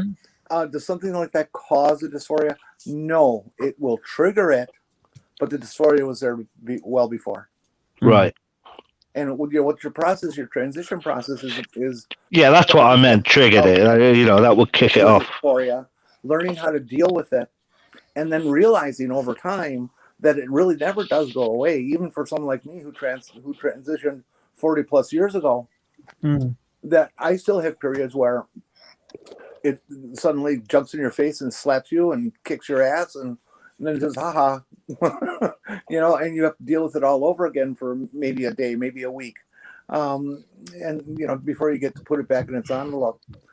So that's what a lot of the counseling and assessment is. Joe Lopez. Is are you able to deal with yourself and deal with this? I mean, if you put somebody in the wrong treatment and they still got this dysphoria that they can't cope with, man, you've just stacked on another really heavy duty thing for them to deal with. It was weird for me. My dysphoria increased when I decided I was going to transition. Mm-hmm. And I knew I was trans. I knew I was trans in 1999. When I got on the internet, I discovered what trans people were. Because thanks to Section 28, part of the education thing, basically they didn't want teachers teaching kids what gay and transgender people were or whatever, because they were scared they'd pick it up, because they thought AIDS was contract, they'll get AIDS if they learn what being gay is. It's just weird, bizarre stuff. But that's the Christians telling you that. Yeah. So what happened was they banned, they banned people, teachers from explaining what gay people were, or trans people were. So my only reference point for transgender people until I got on the internet at home was a prostitute on a Dirty Harry movie or Rocky Horror Picture Show or a drag queen. And I wasn't anything like that. And suddenly it's like, oh, that's what I am.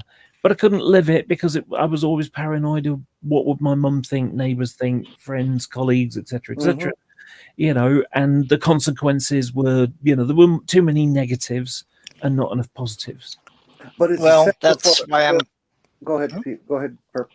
Yeah, that's why I'm pretty much just starting now. Is that there were always, so many reasons between family and relationships I was in and, having to keep my job, things like that it's like, this is something I've, wanted to do my entire life, but it wasn't until now that it was a realistic possibility. Laura, Yeah. I've heard stories of folks in your country who, well, this one that I'm thinking of was a woman who had been living as a woman for a period of years, 2-3 years, something like that, and then decided that she really is transgender and that she wants to go through the full transition process and surgeries and all that kind of stuff. And even though she had this documented history of living as a woman for years, they still assessed her as though she was a complete novice and knew nothing about herself or transgender, and put her through like another couple of years of assessment before they even give her hormones. And it's like, what the hell kind of insanity is this? Yeah, I mean, they used to have a thing where you get referred to them and you've got to go through 2 years of life experience. One of the things, a simple one, is that the gender identity clinic considers your change of name as you being serious about your transition. That's when they think that's when you start your journey. Oh no! See, I think that's completely fucked, because there are people who start the journey may realize that no, this is not right for me, or no, I'm too frightened to go through this. And if you already changed your name, then you fucked yourself for the rest of time. Again, that seems like people lording over you. Yeah. Well, me, I'm a heterosexual straight male. I've sat down and thought, am I different? No, I'm not. That's what I am. And I do feel for the people like you guys that are going through this or have gone through this and have to put up with the rest of the shite in life as well. I really do feel for you guys, and hats off to you for doing it. Good on you. Hey, what it came pizza, you can eat it in front of us. That's okay. What it really came down to, I couldn't stop lying to myself anymore. What happened was a really close friend of mine died, internet friend actually, but she died young as well, 67 I think it was. And in my head it was like, life is short. Why am I letting all these other people decide my future for me because I'm paranoid of what they'll think? I need to live my life for me, not for them. That's it. And fuck everyone. If they got a problem with you, it's their problem. Yeah, and so that was the time when I said, you know what, and I started going out. I'd already started going out, dressed up, as a woman. And until then, I'd been going to a sort of private gathering a couple of times a year. But then I had a fallout with some people there, and it's like, I can't go there anymore. I needed a new outlet, and the new outlet was going out in real life, And after a couple of months, it was, this is really working for me. And then my friend died, and and it's just like, what, I'm going to do it. I'm going to do it. I spent too much. I lost my youth. My prettiest time of my life living a lie. Yeah, I feel the same. Yeah, and although it was the same, it wasn't a lie for everybody else. In my head, it wasn't. Yeah, I feel the same here. Yeah, just to give you an idea, when I used to live as a guy, I used to be pretty scruffy. And now I don't look scruffy at all. Why? Because I like who I see in the mirror now. Yep.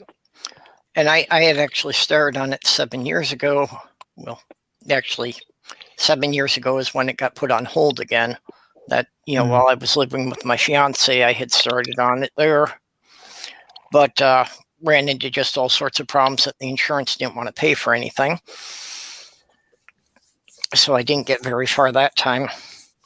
But also what you were saying about, looking scruffy, and it's like, yeah, it's really just as I'm sorting things out now that I'm realizing, the reason I just usually didn't shave and basically always just wore, jeans and a gray shirt was that I just didn't really want anyone to notice me. I didn't really want anyone to look at me because, I just didn't really like what was there. Well, that's like anything, isn't it? I mean, people are just looking for acceptance into society. and and it's society's fault because they're so fucking bigoted that you guys are having to do that. It's like Black Lives Matter. All they want is acceptance. It's just acceptance. That's all people want. And you shouldn't have to go through this. If we could just treat everybody the same without worrying about what pigeonhole you can stuff them in, we wouldn't have to deal with all that. And also, I think if we went by the model of like here where I live in a giant city, people mind their effing business. Yeah. You know, even if like, and I talk a lot of trash about MAGA people, but honestly, if someone walked past me in a MAGA hat, I'm gonna not even acknowledge their existence. Do you know who's to blame, don't you? It's them bloody Christians. They're at it again. Chunks of it are that. You know, I said this in my stream earlier. Like, we always go back to the Christians. Them Christians, they're up to no good again. But you know what? It's amazing how many Christians are changing. You know, because Christianity, you know, and I'm not talking about what the Bible says. I'm talking about how people live their lives, how they incorporate their, you know, their God belief into their social system. Yeah. You know, you know, it's, Laura, they have to. If the whole world is changing, if they want their pennies, if they want their trays filled of a Sunday, and they want their money to keep their gold thrones and whatnot, they need to change. They need to move with the times. Also, it's more the idea that if there are the other people, it's so much easier it is to brutalize them. You know, whereas if you watch a TV show and there's a trans character on there, well, you can relate to that person now. So they're not one of these other people that you don't know anything about. They're people that you do know something about because you've explored the world and how they see things through that TV show or whatever. Again, I don't even think it's how they see things. I think it's acceptance of yourself. Because if you're okay with yourself, you wouldn't have to worry about other people. And that goes as a whole. I'm not saying as any individual group or anything, but I think a lot of the problem is that we feel marginalized in a lot of the times when I don't think people are as critical on you as you are on yourself. And that goes for me or anybody else. Yeah. And I'm saying this because I live in an integrated society where people mind their business. And as somebody who's involved in the LGBTQIA plus community, works in it, maybe I'm biased because like even right now, with COVID and everything going on, you know, there's a lot of people kicking their children out of their house. There's a lot of people running away from their homes. You know, there's a lot of LGBTQIA plus youth on the streets right now. Yeah. Now that's where the Christianity stuff and similar. God loves you so much that he wants your family to kick you out of their house because you know it's wrong and Jesus said so. All that the good thing about it is with the majority of Christianity moving forward, it's taking out all the bigots and they're splintering away like the New Earth creationists, your Ken Hams and the likes of them. Well, that's the thing, though. It was just total idiots. Well, most people are moving forward, but then you have the people that are in power, like most of the politicians. They're still like the idiot ones. They're still the idiot Christianity types. They're still the ones that think that being gay is wrong, or there's no such thing as a trans person, stuff like that. They still think that. Well, they still believe that, and they still think that their audience or followers, they think their followers all believe that too, which a lot of them do. I think America needs to get rid of "In God We Trust" out of all of their stuff. It's on the dollar bill, isn't it? "In God We Trust." Yeah, I don't think a lot of the politicians, you know, necessarily even believe it. No, they don't. They think their followers do. They think saying will get them the most votes.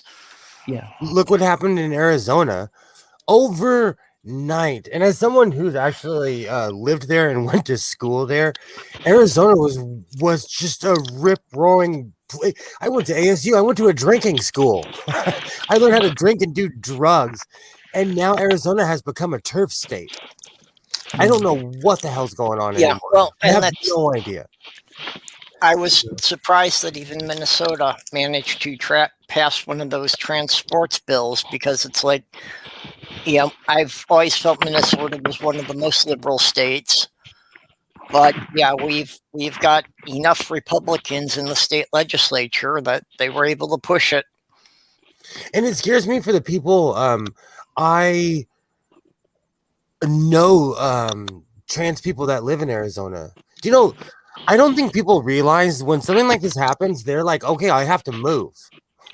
Yeah. Like people you know- are and you know what? dislocated because of this. And I Well, wouldn't if you're be a at all surprised. Give me a sec, dog.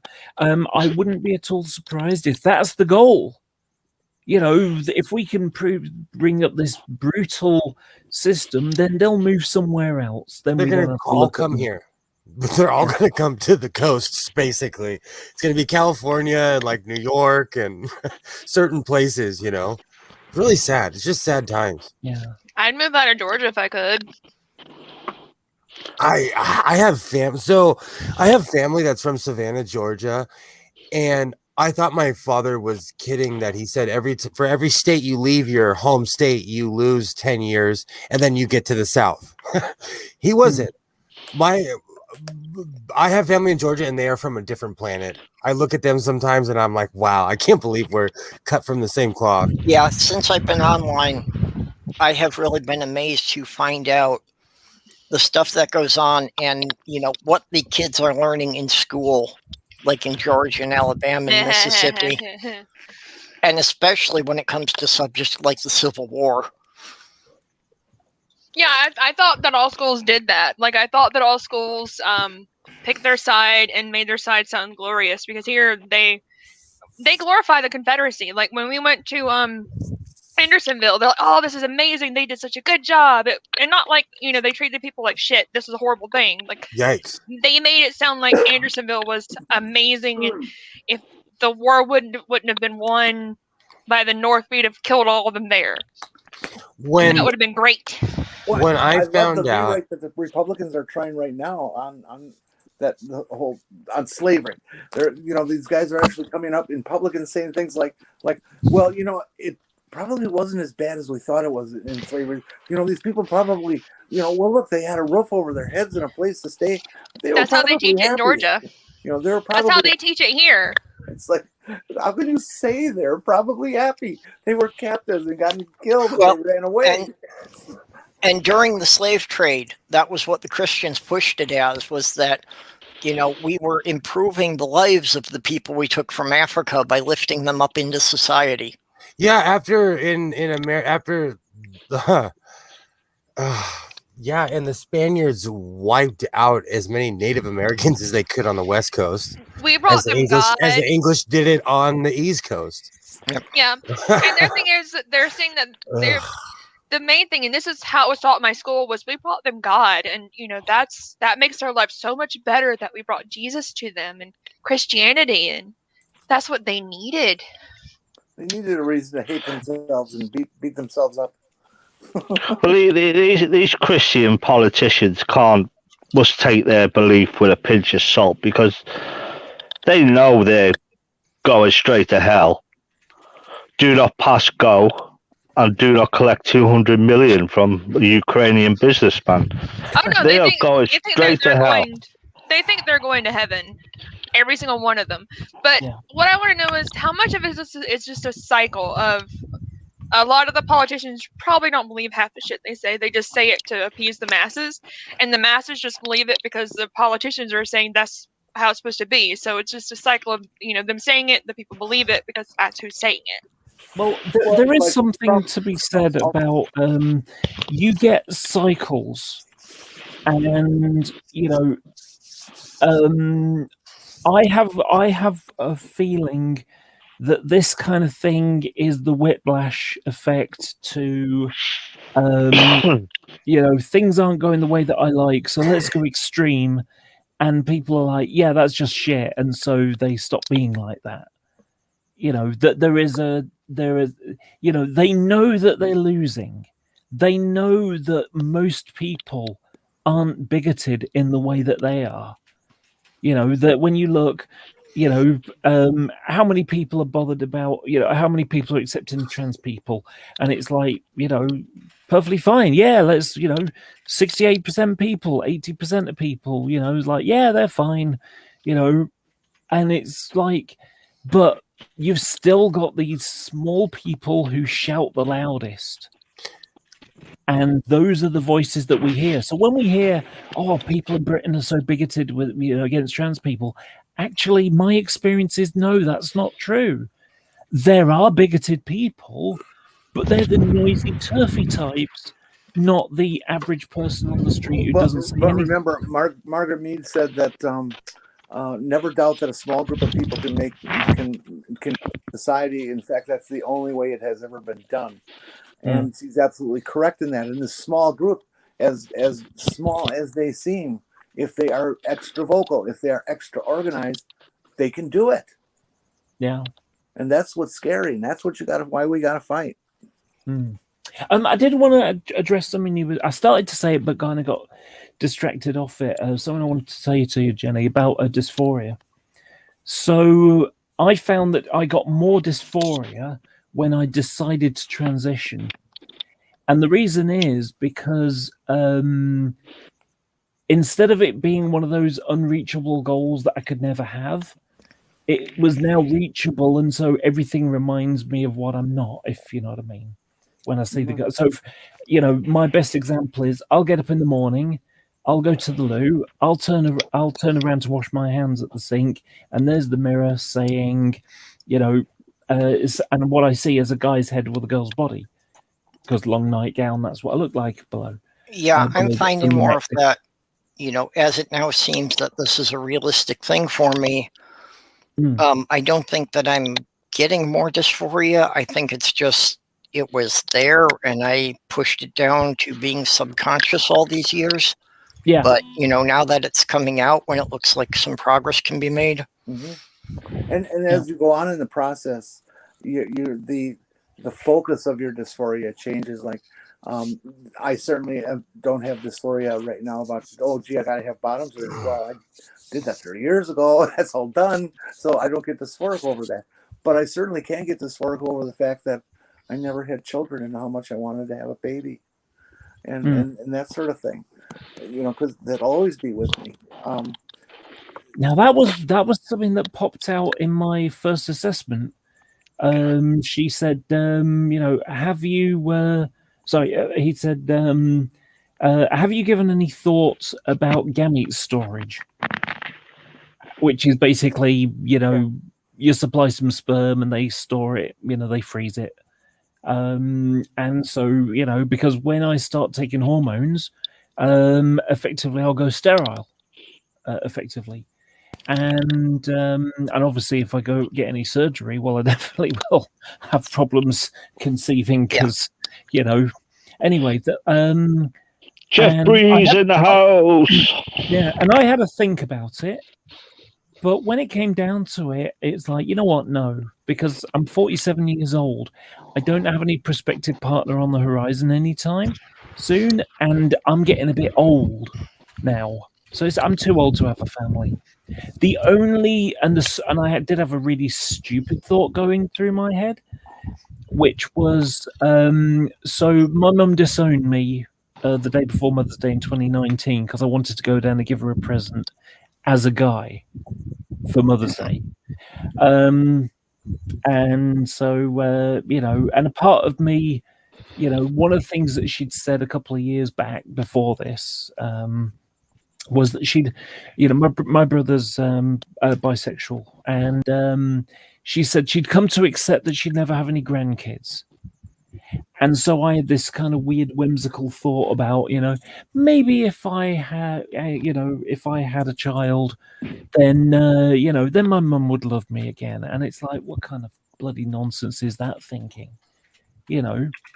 And not only that, it made me angry because it's like, no, she doesn't get rewarded. You know, suddenly she's got a grandkid and then suddenly she wants to know me. You know, well, this is no reason than what happened when my so my mum's family kind of slum town, and so she went and joined the Air Force, and she became more educated, and sort of she went from she went from working class to middle class, I suppose you could say. So when we came out of the Air Force, like, oh no, let's go up to where my family comes from, kind of thing, and that's why we moved to Manchester. But the family thought she was posh. My mum was not posh. It's just that she elevated herself a bit, and they hadn't, kind of thing, and so they thought she was snooty and things like that. And like husband with a good job, and she was doing well and things like that, not scraping a living all the time, those sorts of things. And really, when she'd go to bingo and she won some money, and suddenly that's when they want to be a part of the family, and it just felt like the same kind of thing. Oh, I've got a kid now. My mum wants to know me. Didn't want to know me because I was trans, but now wants to know me because I got a grandkid. For her. Okay, so really quick, I blame Seraphid Hyde because I am now shopping for giant eagle statues on Amazon, and you'd be surprised how many they actually have. Wait. See, my thing is, you should either get like a really big one, or you get a little tiny one, so that way we can try to find it. Wait. Oh, I can't do anything small. You're shopping for one? You can't just dig in the back of your closet and find one? Now, I want to. The question I want to know is is it a giant eagle, or is it a giant statue of an eagle? Because there are like small eagles and big eagles. So is it just a giant? I'm looking at something that I'm looking at something that's my height, and I'm 5'9". I'm 5'10" with my William Shatner boots on. That would be hilarious. That would be amazing, though. Where are you going to put this thing? It's spatial perception. This room is a lot bigger than it thinks, and that is actually like 5 or 6 feet behind me. But it's spatial perception because the world is different when you're sitting in front of a computer. But I'm in a giant room. This thing? Right behind me, and I'm gonna take a picture like this just to confuse and piss people off. I'll pray to it. I love because I'm an that would be great if you prayed to it. With wings spread or just standing there, wings tucked and look, Okay, so at Lake Kachuma, because of Lake Kachuma, or I can't remember, I get it confused with the other lake. Anyways, I have the wingspan of a bald eagle, and I know that because they have them against the wall. And for California bumpkins like me who like going to lakes and going on nature hikes, you can walk up and see what your wingspan is. And I have the wingspan of a person who is 6'2" or the same wingspan as a bald eagle. Get yourself a green screen and you can have a fucking T-Rex behind you. Dog, you just sold. I heard all night. How about the wingspan of an eagle that's 6'2"? Chomping up the pyramids or whatever. You can do whatever, you can be whatever. These Get a green screen. Are ridiculous. You know what the thing is, because I buy a lot of stuff and I do a lot of stuff for charity where I make massive amounts of clothes go to certain places. There are certain manufacturers that make everything. So I spot certain companies and I'm like, oh gosh, these people really do make everything. Okay. So when I go on Amazon, I'm like, wow, there are like 4 or 5 companies that make everything for Amazon. You see, I have a better idea. Purple, need you to share my screen. You need to be doing this. This is the size of the giant statue you need. Let's get rid of that guy and let's put a giant bloody eagle. Oh yes, absolutely. That's it's so funny. I have a ton of leftover concrete. I could probably make a 9-foot one of those. Oh, Christ the Redeemer. If I was so inclined to blow up, that would be amazing. That would be the statue I'd blow up. At my job, we get weird donations. A lot of the time, it's people who want to dump stuff on us. Let's be real. I think I got a ton of concrete, literally a ton of concrete. Well, like I say, big giant eagle. You should call him Eddie. Sold. I like that idea too. I've been threatening. The eagle is not. By the way, it's Eddie the Eagle Edwards. That's the Eddie. Edwards. What was it? See, now you guys are making me. Don't laugh confused at with Eddie the old- Edwards. He's a legend. He's a rock star in the UK. Yeah. Oh Yep, no, no, there we- was a character on. Oh, where's my other phone? I There was was a character on for him Sesame during that Street, Olympics. I wanted him to win. There's lots of characters on Sesame Street. but there was, No, like, something he was in the illegal. Olympics. He did the ski jumping, which has never been heard of from a UK athlete, He didn't and have he a chance. he jumped about 6 feet. Yeah, he had no chance. But I think he landed because of the turd that he produced on the way down. That he shit himself on the way down, and I think it just made him drop like a stone. the story, And of you course, was know- that he tried so hard and he funded himself, and knowing he had no chance, he still went forward with his desire to be an Olympic ski jumper. So what you're saying is he tried so hard, but in the end, it didn't even matter. Right. It mattered because it just meant there was a guy that did it, and wow, that's brilliant. You know, you can achieve your dreams.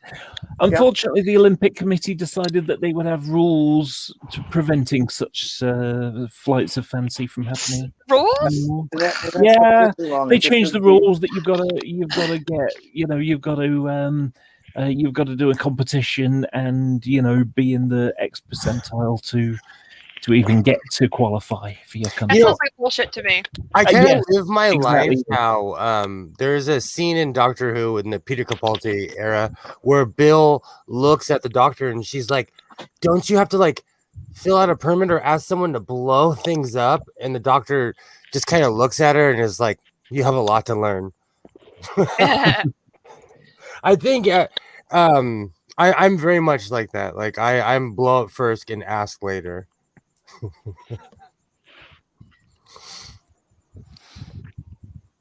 Oh, this is so distracting having this other computer in front of me. I'm about to turn this off. There was it was a propaganda Sesame Street character, and it was an eagle. I can't remember the name now because you guys said Eddie the Eagle, and I completely got. Well, Sam the Eagle from the Muppet Show. Yeah. It was like they would say "My country, right or wrong." Yep. Yeah. It was just. Yep. Sam the Eagle was always about being patriotic, and Yeah, people were exactly. always pointing out to him how misfocused that was. He always had that stern look on him, sorry, from those eyebrows. It was Big Bear, the yellow eagle in Sesame Street. I have an eagle furry head, but people got the wrong impression, and I got the weirdest dick pics.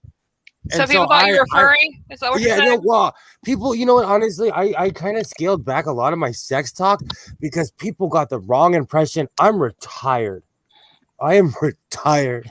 I've had to scale mine down because apparently, usually whenever I'm around someone who's not into sex is around and they get mad, so I'm like, I'll just try to stop. It's fine. That too, people, I think another thing is I'm not prudish, and I try to have respect, but also in the same sense, people have sex. I have no shame, unfortunately. So Not everybody. Exactly. See, here goes the fight again. Like I said, I just want to go off what Godless Scummer just said. It's like, unlike the film after the Olympics, that the Olympic Committee changed the rules so Eddie the Eagle didn't qualify again. And that's effectively, it turned it into an elitist thing. You can't just go for a sport, represent your country. No, we're going to make it difficult for, because that way we don't have people who just aren't taking it seriously. Well, who are they to say whether he took it seriously or not? We have, Laura, we never talked about it before. I live in a part of America that's called the driftless zone, where the glaciers did not wipe everything out and change the topography. Right. We have Fuck ski yeah. jumps. We have ski jumps here because we have the hills that can accommodate them. We actually have high school age ski jump competition and stuff around here, Nice. as well as hockey and curling and all those other winter things. your high school hockey tournaments have more people than the professional games that I used to go to pre-COVID, and I had season tickets. They televise the high school hockey and stuff around here. So I watch them on the NHL channel. They show them on national television. Yeah. So I watch the Minnesota high school championships every year. Oh, no kidding. Yeah, because it's on the NHL channel. Oh, okay. I was going to say we don't get that here, but Yeah, when the high school hockey tournament is going on, you cannot park in downtown St. Paul. And I know people who buy memberships to the Science Museum just so they can use the parking ramp during the high school hockey tournament. That's ingenious. Why I am I not respect people. surprised? I And that is respect very people. smart. That's true. They one of the greatest things, and now it's something we look out for every year. The kids come with mullet. Well, it's hockey hair. They're copying all the people from the 80s and the 90s, and so now it's popular to have mullets. And so now they have like who has the best mullet contest, and these kids, they're babies. They're 17, they're 18, and they come out with these giant mullets. Yeah, I don't mind like the sports and the comedy things. The ones that get me, and I think it's only I've only known it happening in America. Is them beauty pageants. I think they Oh, that's upset me a little gross. bit. You get them like 10-year-old girls singing songs like "Love Me All Night Long." Oh Yeah, yeah, and things the like that. girls. a great deal. Yeah. When I become Yeah, that's just creepy. when I become ruler and sovereign, that'll be the first thing to go. And that's gross. I think it's really wrong. But I'm anti-exploitation of children in any way, shape, or form, and I think that's I really hate, and I might be real neurotic here because I hate it so much. I hate TV commercials that are like local businesses who use their children as the shill. Yeah. It just makes me insane. Well, it's just parental grooming personified, isn't it? I mean, it's just so wrong that it's child abuse. happens here too, Jenny. Same. I feel the same way. Yeah. I watch and it's local people too, because there's a carpet place that's been around here for 50 years. It's weird. I think it's weird, but like I said, my son has ASD. I think people exploit their children. I think a lot of people exploit their children, so I'm really hardcore about it. I will not go, and I've even gone so far as to specifically made contact with certain businesses that didn't have kids on the commercial, and all of a sudden went to kids. That you have lost me as a customer because you are now using children. I want to buy my things from an adult, not from a child. Okay, and you've turned into a child's company now. What Dog said though is a shining light, because when I was younger, and then I actually went there. I used to think, what do people around the world think of America with certain things? And beauty pageants is one of those things that are just unexplainably disgusting. They're disturbing. They're dreadful things to have on televised as well. Not in California.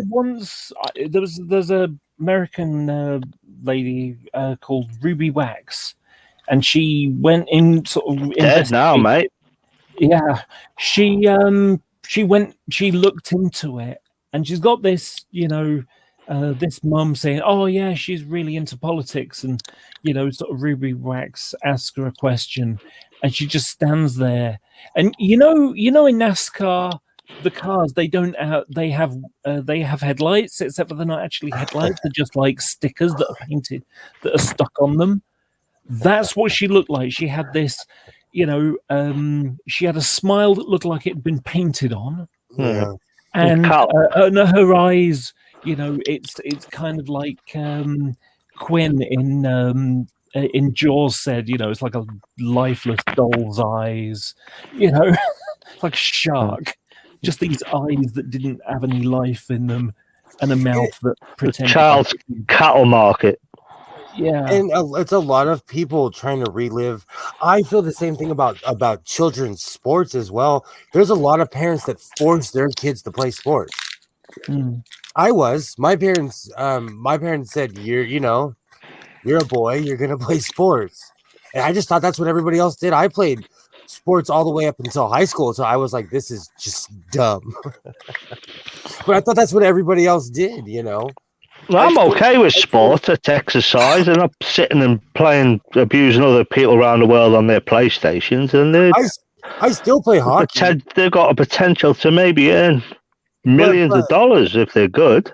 My whole thing is I'm just anti-forcing anyone to play a sport. Yeah, Like, I think that was one good thing about being the youngest. By the time I came out, my dad had already pretty much burned all that out on my two oldest brothers. Yeah, exactly. And that, I just don't, I don't see a point. Like I ask my son every year, like, hey, do you want to do this or do you want to do this? I'll take him to sporting events. Like, hey, do you want, and if he says no, I'm not going to force him. Yeah, well, and that's with one of my girls, she decided she wanted to play soccer, and it's like that's fine. I'll drive you to the games and all that. It wasn't anything that we put on any of them. A while ago, my son came to me. This was a while. He looked at me and he's like, I want to go to a church. I said, okay. I took him to, and you know what? These people were awesome. I took him to a Black Baptist church. They let me walk in there with my patches. They were, and I know the shtick, but you know what? They were awesome. And when it was over, my son was like, that was cool. We don't ever have to go back again. So, I'm very open-minded when it comes to things like that. If and even if he chose to become part of a religion, like I'm okay with it because he'll come to his own conclusions on his own time. Oh, but sports is Sarah, I awful. wanted to be a cheerleader so bad. Oh God, I wanted to be a cheerleader.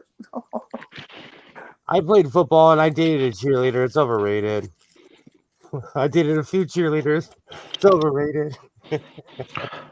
My kids became two of the best extortionists in the world. They run rings around me and they manage to get whatever they want. You know what I wanted to do, Jenny, when I was younger? I wanted to do skipping with the girls.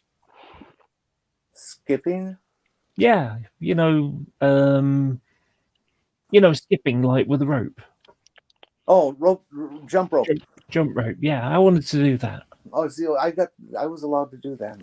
My parents didn't let me do, but like on the playground, I was allowed to do that. Yeah, it was more of a girls' thing. I wasn't allowed to play hopscotch or jacks.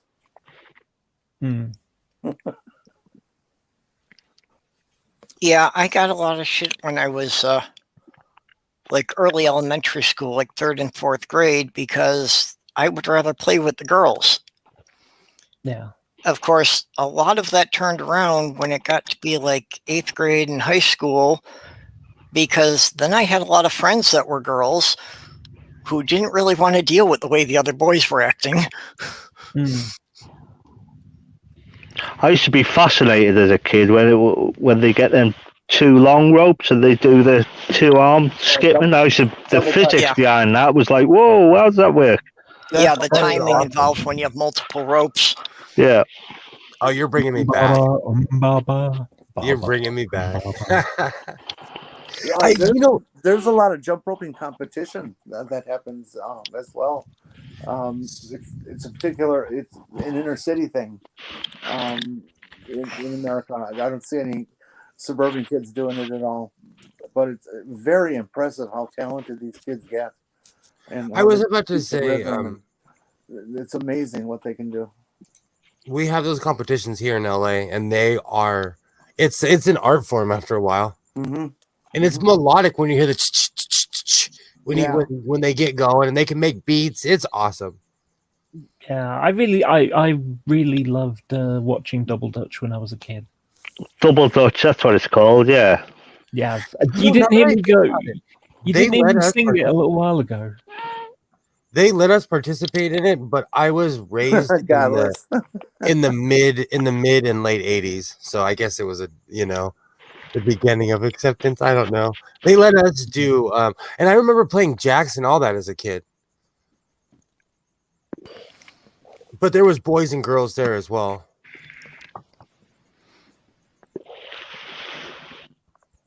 we used to have we used to have sports when we were kids, like British Bulldog. It was called. We had to get from one side of a playground to the other without getting your head kicked in. Yeah, it was also known as Blood Bowl. Yeah, they were very physical. That was walking home for most people in LA. Well, yeah, you're dodging bullets. We were just dodging big fat kids. Well, it depends on what area you're from, but like, you know, that and like people, there was bullying.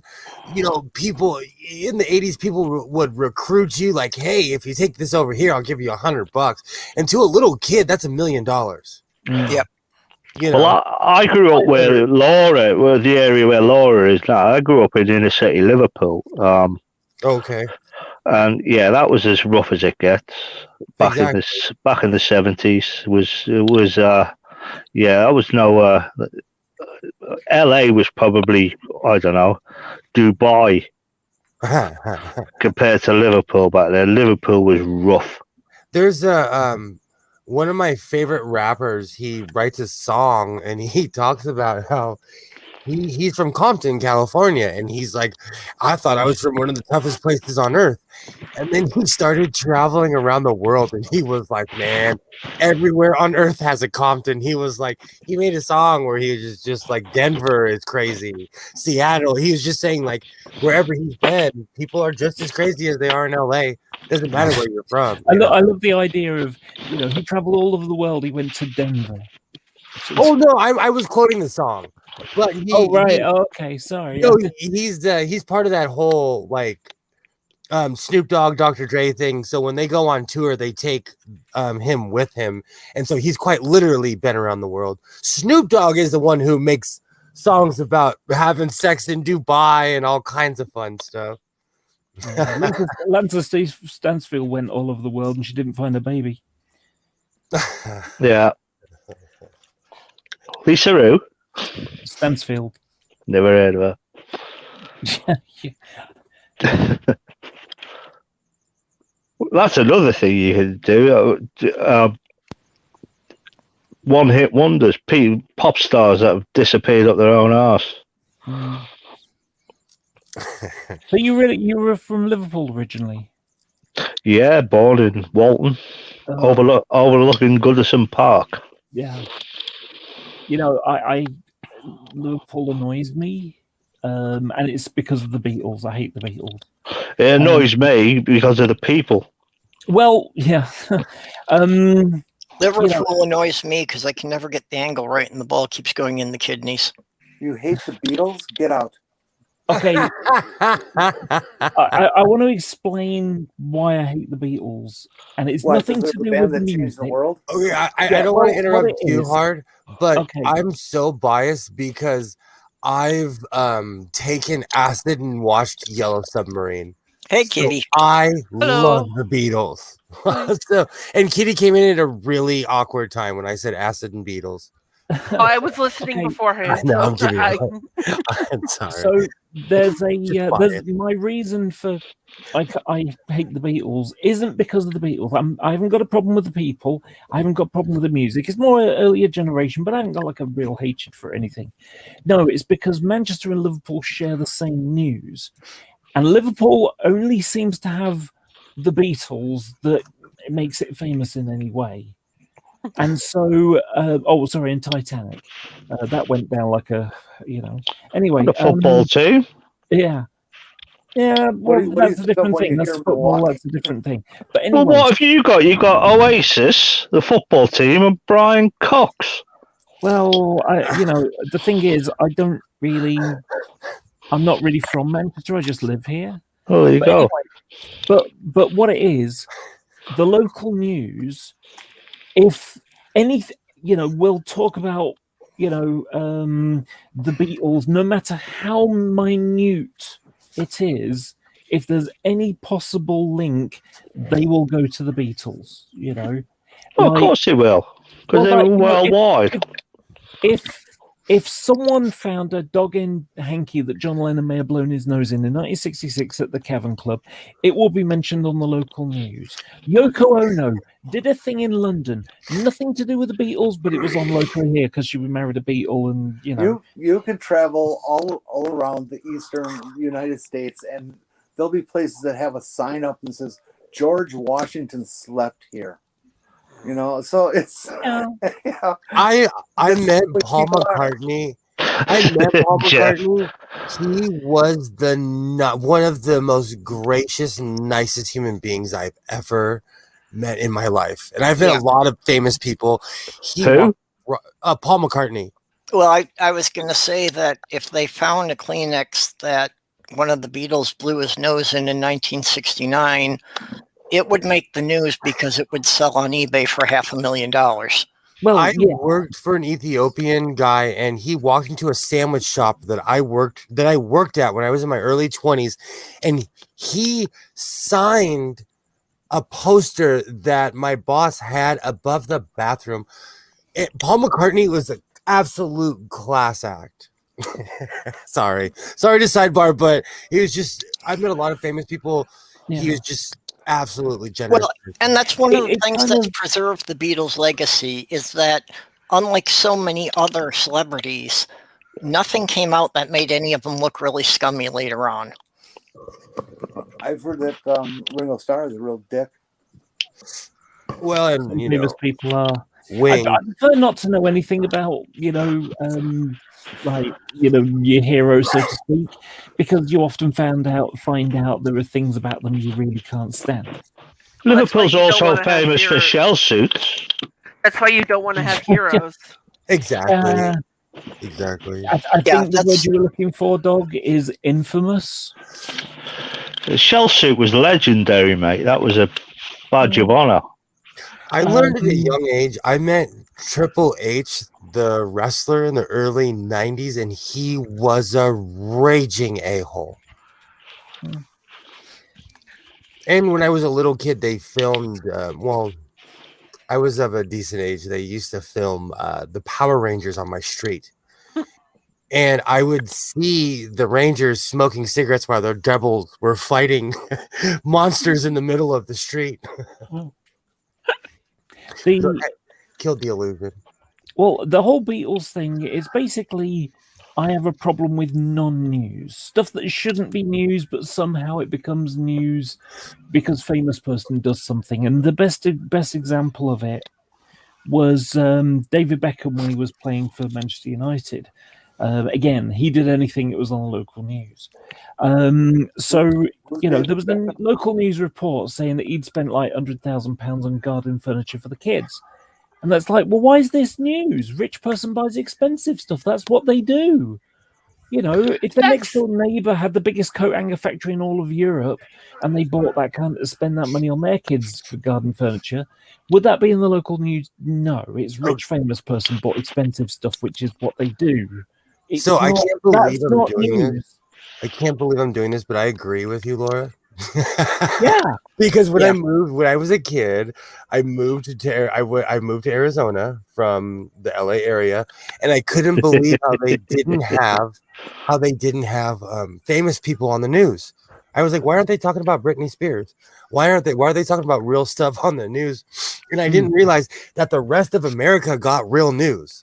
In LA, they're like, Kim Kardashian made a right turn without using her turning signal today. Well, that would literally be in our news. A big part of why I stopped watching news regularly was, I had no interest in sports and I had no interest in celebrities, and that took up 2/3 of the broadcast. So it was just wasting my time. Yeah, I think the worst version of non-news I've ever experienced was so England were playing Cameroon in the soccer, and in the UK, when England are playing in the World Cup, people call off work sick. They have like a big TV in the city centre and they'll have like 500 people watching it in the city because that's the biggest thing. It's the biggest sport in the UK.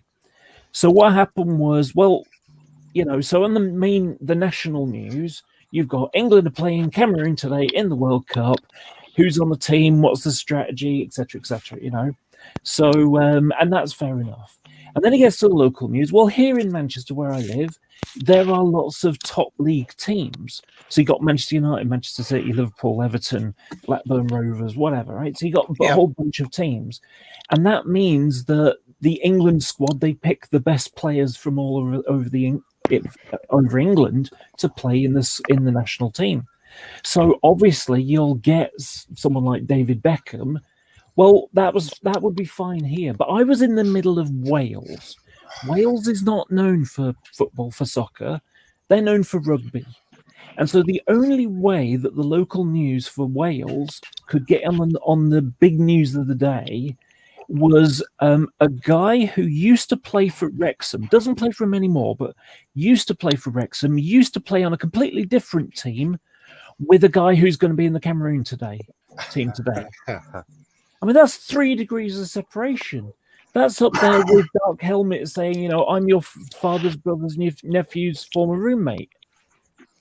You know, it's like 3 degrees of separation. That's not news.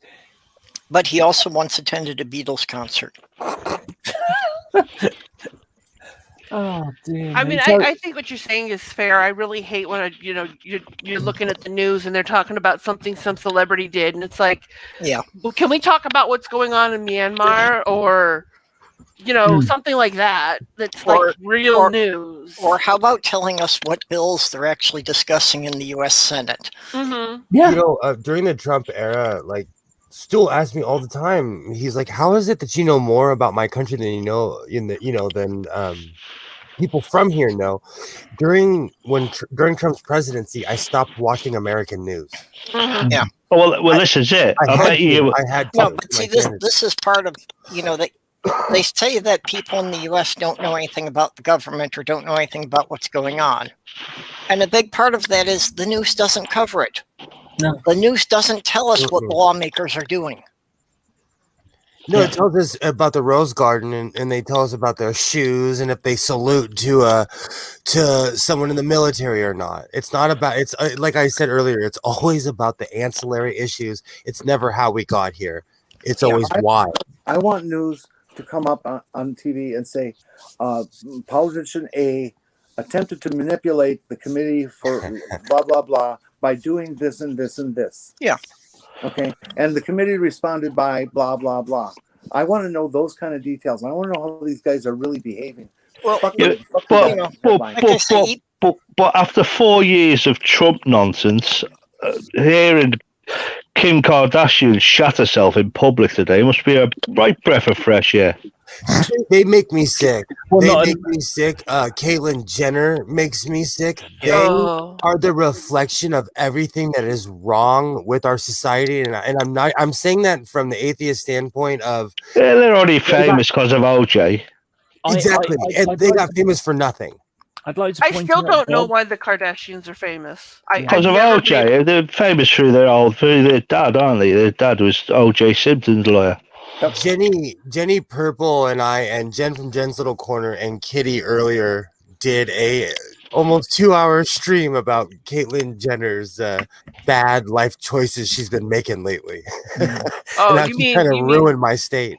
I just want to point out to Dog that because Dog was saying like, Kim Kardashian shat her pants and sort of that'd be a breath of fresh air.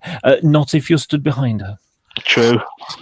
Smart ass. Some people are into Actually, that what Kim Kardashian's in the news for this week is trying to buy an illegal statue, or trying to buy a statue that was illegally smuggled out of Greece. Was it an eagle? I saw a picture of it, and honestly, it's a broken chunk of rock. I couldn't even tell what it was. Somebody sold her some art. Didn't she have a 3-month rant on Twitter a few years ago because someone dead named her? They own, it's so hard to explain. They have a ranch with artwork on it. They own a property that's worth more than some people will see in a lifetime. They're ridiculous. They are ridiculously rich. Yeah, I don't like to know about celebrities. I really don't. Unless they're having an impact on like my life, like politics and stuff. But no, I don't want to know anything about them. Who's Justin Bieber?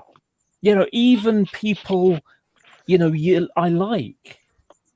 Because I don't want to know about them, because then I'll find that there is that thing that is like, my favorite musician is Sophie B. Hawkins. I think she's fantastic. I have looked up her stuff, but if I found that she was a TERF, it'd be like, oh shit, damn it, it's kind of destroyed my world there. Because every time, I can't read a Harry Potter book or watch a film anymore without thinking the person who wrote this is a massive arsehole TERF. Yeah. It spoils it. So I prefer not to know. Recently, in 2020, when she lost her damn mind, I do a lot of thrifting, a lot of charity shopping. I love going to stores like that. And I walked into a thrift shop, and there was a brand new Harry Potter cloak for sale for $3. Dog, you got background? I have a feeling. I think I might have dropped the camera down the toilet. No, I've got some military jets flying over. I was about to say our dog's doing a mission, but basically, people were dumping their Harry Potter gear. I put a patch over the Harry Potter insignia, and it became one of my favorite cloaks because it's huge. I mean, at that point, the damage has already been done. Like, you've already purchased the product. I don't know. And I agree with you, because I looked it up, and it was basically brand new at Universal Studios. They sell them for like $110, or it's something outrageous. And somebody bought that at the theme park and just chucked it in the bin, basically. Yeah. Well, and if you're buying it from a thrift store, then the people who own the licensing fees aren't getting anything from it. Right. I literally got it for $3. I was so proud. I came home and took a bunch of pictures of it after I put the patch on it. Does she need it now? She's a multi-billionaire, so. Well, that's the one thing. I didn't contribute a dime to her, so I was okay with. Well, we did before this all came out, buying the books and the movies, but yeah, since all the anti-TERF stuff came out, I haven't bought anything to do with Harry Potter. I don't even buy the Potter Lego sets. Yeah, I mean, it's like I used to like, I still do like, I suppose, Father Ted. I love Father Ted. Oh, the best show I've watched recently, because I've been catching up on, was hi Jen, was have you watched King Gary, Laura? Have you watched King Gary on BBC iPlayer?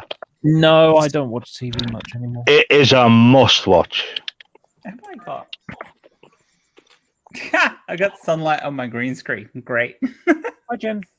I urged Jeff in the chat. I urged him to watch it as well. It's just this comedy where, believe it or not, even though it's the one guy in all these scenarios, he is not exaggerating this character at all. There are people like that who live just outside London, where I lived. I have to say something in response to the whole J.K. Rowling and thing. There is an element of you have to separate the creation from the creator. I have got nothing against anybody who loves Harry Potter, loves the stories, loves all that crap. As long as you recognize that the person who wrote them is a piece of garbage. And that's the thing. You can separate those two things. I mean, I would not say that somebody who reads Mein Kampf is a fucking Nazi, because that's just not true. I read that. I mean, it's a shit book and by a shit author. It is. That's beside the point. Book. But it's also got historical relevance for that. It is, and even in the sense of what Harry Potter had done for a lot of kids growing up, the images that the kids can get from it themselves in accordance to representation, even if they weren't JK's intentions, is irrelevant because you take from something what you take. It's not about what she was trying to say, it's what the people take, and the people took a different image. I mean, most people, before they knew what kind of revolting turfy witch she was, thought that she was pro LGBT because she saw it. It's some of the characters come across that way in her book. They did, but it was very, very subtle. Like, she didn't really want to say it, which isn't unusual for a kid's author. But the reason she didn't want to say anything like that is because she's a fucking bigot. But we didn't know that. But you can still take those same things you got from them. They don't have to taint it because you take what you take from what the... But I think a lot of people felt betrayed. How many people have you seen dressed up as Harry Potter characters at Pride? Heaps. I've seen hundreds. Yeah. Heaps, because different characters within the story were claimed by the community. And that's happened with other things as well that were written by bigots who hate the fact that... And that's the even other side of it. The more a character is claimed from it and pisses her off, you win. You have a win against her because we say, hey, look, there's LGBT representation in there. There's even trans representation if you look deep enough. And she goes, no, there isn't. No, there isn't. Fuck off. This is what we decide. I know what you're saying about separating the creator from the artwork. And it's like, I'm not going to hold it against anyone else if they enjoy it. But for me, it's just hard to watch the movies again because it's just kind of soured it in my mind. Yeah. I wouldn't go out and buy any new books that she wrote. I own all the Harry Potter books, but I wouldn't throw any more money in her direction. But I have Netflix. If there's a new... When her next movie comes out, I already pay for Netflix. I'll watch the fucking movie on Netflix. I won't go and see it in the cinema because I don't want her to have a fucking dollar from it. Because I don't want to support her in any way. But I'll do that. I'm not going to read any of her other books. But I'm not going to go and get rid of my Harry Potter books just because I've discovered that she's a raging bigot. I'm not going to get rid of ones we already bought. But even watching it on Netflix, it still trickles back that they still get a cut of that because Netflix pays license fees. But they pay the license fee anyway, regardless of whether or not you watch it. They're paying the license fee up front anyway. And that's one of those things I rationalize. It's like, like with, like, for example, Chris Brown, and all that shit that he did. I'm not going to buy any of his albums. I'm not going to go to his concerts. But if his music's playing on the radio, I'm not necessarily going to change the channel because it's Chris Brown, because he's going to make money off of that whether I listen to it or not. Okay, I think the movie White Chicks is absolutely hilarious. It makes me cry. And Terry Crews... Only because of how bad it is. It's a really bad movie. I agree. It's a dumb movie, but Terry Crews has come to be a complete turf. I hate Black Lives Matter. He lives in my town. And I've had to separate the artist from the art because, like, I like a bunch of movies that he's in, but he's a complete moron. The movie is so bad that it's funny. That's the only reason it is funny, because it is so bad. I have that song on CD. I play it in my truck just to see people's faces. Well, where we all moaning about it a while back, cancel culture. Yeah.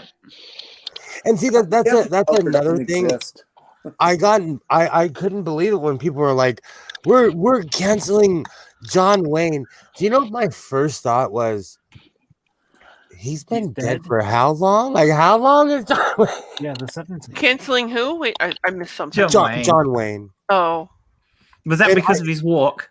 Well, no, because of his views, but I grew up watching John Wayne movies. Like, me too.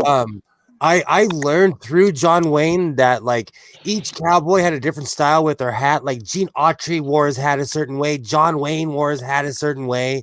Like, and so when people were like, F John Wayne, I'm like, what? He was a product of his time, and he's been dead for ages. Who gives a Long time. It's the same thing as we were talking about, I think, last week about Baby It's Cold Outside. shit? Yeah. Yeah. Like I don't get it. And I agree with Jenny that there isn't a cancel culture. As long as there's been humans on this planet, we've gone, I don't like that. Let's not support it. That's always been the way. It always will be the way because people are humans and we don't always agree with each other. That's not cancel culture. Yeah, cancel So it's culture, only I think, is culture- primarily a product of Fox News because they want to give their viewers something to be outraged about. Well, I mean, it's only cancel culture when Fox News says it is, and it's somebody that they like, basically. Yeah, and let's face it. If you're going to look at society as a whole, who are the people who are most likely to want to cancel someone? The right-wing fuckers. Because I mean, look at the gop with, as we were talking about earlier, trans kids in sports. That's canceling. Yeah. And that's canceling that affects people's lives. That's why directly. That's why Caitlyn Jenner is such a threat to the state of California. Like I said in the stream we had earlier, she's not going to win. She's not going to win. Actually, there's like 11 or 12 people who have. She's not going to win, but if she got anywhere near the office, she would destroy what rights trans kids have in California, and they are fully protected here. Yeah, so like I said, that's the thing. That's canceling. That's canceling people. So that concept that there's a thing of cancel culture. Yes, there are things that we on the left do not like. There are definitely things we don't like, and there are people we would not want to support. But that's not canceling. And societies change, and our acceptance of certain things changes over time as society changes. You know, you go back 60 years. If you showed up on a beach in a fucking bikini, you're going to get arrested. Things change, and whilst acceptance in some aspects are better. Would you want to turn up at a beach on a bikini 60 years ago? I mean, no grooming. There'd have been hair everywhere. You'd have had ZZ Top in a headlock. Oh no! Okay, what was Jenny saying? My mom had a bikini in the 60s and she never got arrested. Okay, yes, my mom was a MILF. Well, I will say I was probably overstating that because 60 years ago was the 60s. Yeah, I mean in the 1940s, so like 80 years ago. No, I do that too with my World War II stats. I don't realize how long ago it really was. It really is. At the time, my brain's like, we really. I'm still thinking we're in 2000. Yeah, it is kind of weird, you know, that things like at the turn of the century are starting to come up, and you're realizing that, yeah, there's a generation that wasn't born then. Well, it's just funny if you think about it. We're as far from the 80s now as we were. We're as far away from the 2000s now as the 80s were from the 2000s. Exactly. Yep. I wasn't sure if I was wording that right. Yeah, you were. Think it through. It's a long time. I mean, I'm pushing up closer to that big 50, and it doesn't scare me at all. But I don't feel that old. I really don't feel that old. Well, most days I don't feel that old. There are days. Well, my favorite thing to do now is to message my sister and be like, "So how's it feel to be almost 50?" Just to listen to her freak out. She did the same thing at 40, and then she did it to me. She's like, "How does it feel to be almost 40?" I said, "I don't feel that old. I don't care." My cousin is exactly 1 day younger than me, and growing up, we always had combined birthday parties. Not that that mattered. We got along well, and it was always good. But when we both hit 30, she was like, "Nah, there is no way we're having a birthday party for our 30th. This is not happening. I am not turning 30." Like, well, I'm having a birthday party, so I made a combined birthday party, and she thought she was coming to my birthday party. Oh, I remember being 50. They were the good old days. If you can remember it, it's not old. I'm still 3 years away from that. Are you sure, Jeff? I'm sure there's people who'd love to see it. No, nobody wants to see. Well, some people would want to see it, and they'd probably even hang out with you. Mm. It is the 21st century now. And I agree with Aunt Joe. Yeah, Body I'm hair sure- shaming is ridiculous. body hair is a natural thing. Yeah. The age thing is one of the sort of little trans regrets I've got because, it's like I just start on my journey at the age where, that you stop looking your best kind of thing. You stop looking quite so pretty now, and you start getting old because one of the sad truisms. How old are you, Laura? 47. For fuck's sake. One of the sad truisms is that You're young. men can get old gracefully, whereas women just get old. Oh, come on. I want to slap you now, Laura, because there are several of us in this chat right now who are older than you, and we don't think that. Yeah, I'm older. Yeah, well, I'm the oldest here. I got two things to say to that, Laura. I'm being cynical. First of all, For the lols. go and check. MILF is one of the top-rated porn searches. Absolutely. And the other thing, seriously, that I've already, remarked on is that, in a way, transitioning at this age is a little bit easier because a woman who's 50 does not get scrutinized the way a woman who's 20 would. Well, MILF is one of the top searches. Yeah. Never mind. I'm not going to say it because that's extra dirty. Actually, do you know what are you going to say two girls, one cup? No, I was. You know what is up there is the top searches? Trans stuff. Trans milk. If you look up trans milk, that's top. But I research. Just doing research. Can I just say to Jeff in the chat? I don't know why he isn't here actually, but if you'd have turned up a bikini with your leather Stetson, mate, that would be divine. Everyone would want to see that. Where I live, that's not rare at all. It's not rare. That exact outfit you just described. I'm sure Jeff looks good in a banana hammock. Where I live on the east side of Santa Monica Beach, well, on the north side of Santa Monica Beach, we call it Gay Beach.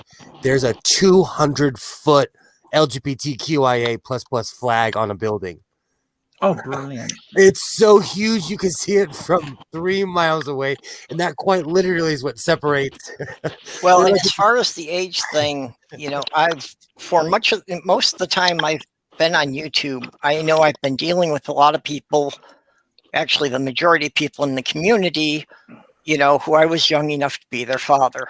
And I am now realizing we have some people in the community that my daughter is old enough to be their mother. The 9-year-old that makes you old enough to be their grandfather. Yeah. No, grandmother I could be a grandfather to a couple of the people here. There's also the nice thing about older women today is that there was a weird thing that when women got to their 50s or something like that, they ended up having to just stop looking good completely and I don't know, wear black and something. Whereas today, the UK they can still wear the same clothes as their kids do sometimes. Anyway, Well, it's changed a lot because you have some really serious babes who are in their 50s and 60s, like Helen Mirren. Good Lord, that woman is stunning. Somebody did a skit where they were basically making fun of the fact that she had hit 30 and now she was an old lady or something. I can't remember who it was. Well, and part of the thing was back even in the 80s, there was still largely the assumption that women over 40 just didn't have sex anymore. Oh no! And it's that's pretty much been brushed away, and I think that's part of it now that that women in their 40s don't have to dress so conservatively because they could get a guy interested again. Well, she's in the news recently. Oh, what's her name? Bob Dylan's old girlfriend. Sharon Stone. She started off as Bob Dylan's girlfriend. Yeah, but it used to be And just she is absolutely beautiful Yeah. for her age, and she's about 108 now, I think. So I read an it article. used to just be assumed that, at about 40 a woman hit menopause and then that was it. No more sex. Like a truck. She actually has told a sad story about how she's intimidating to people, and she's single and she's looking for a guy because most people are intimidated by who she is and they can't hang. She flat out said like she needs to find a confident What are you man. talking about? Sharon Stone. The blonde woman spreading her legs while she's turning. Yes, that one. Yeah. God, she's so fucking hot. And she's basically saying like in her older age, it's harder to find Well, give her my phone number. Jesus Christ. Are you saying your work? you just have to not be intimidated by her and she'll totally do you. Hmm? Betty White was always attractive.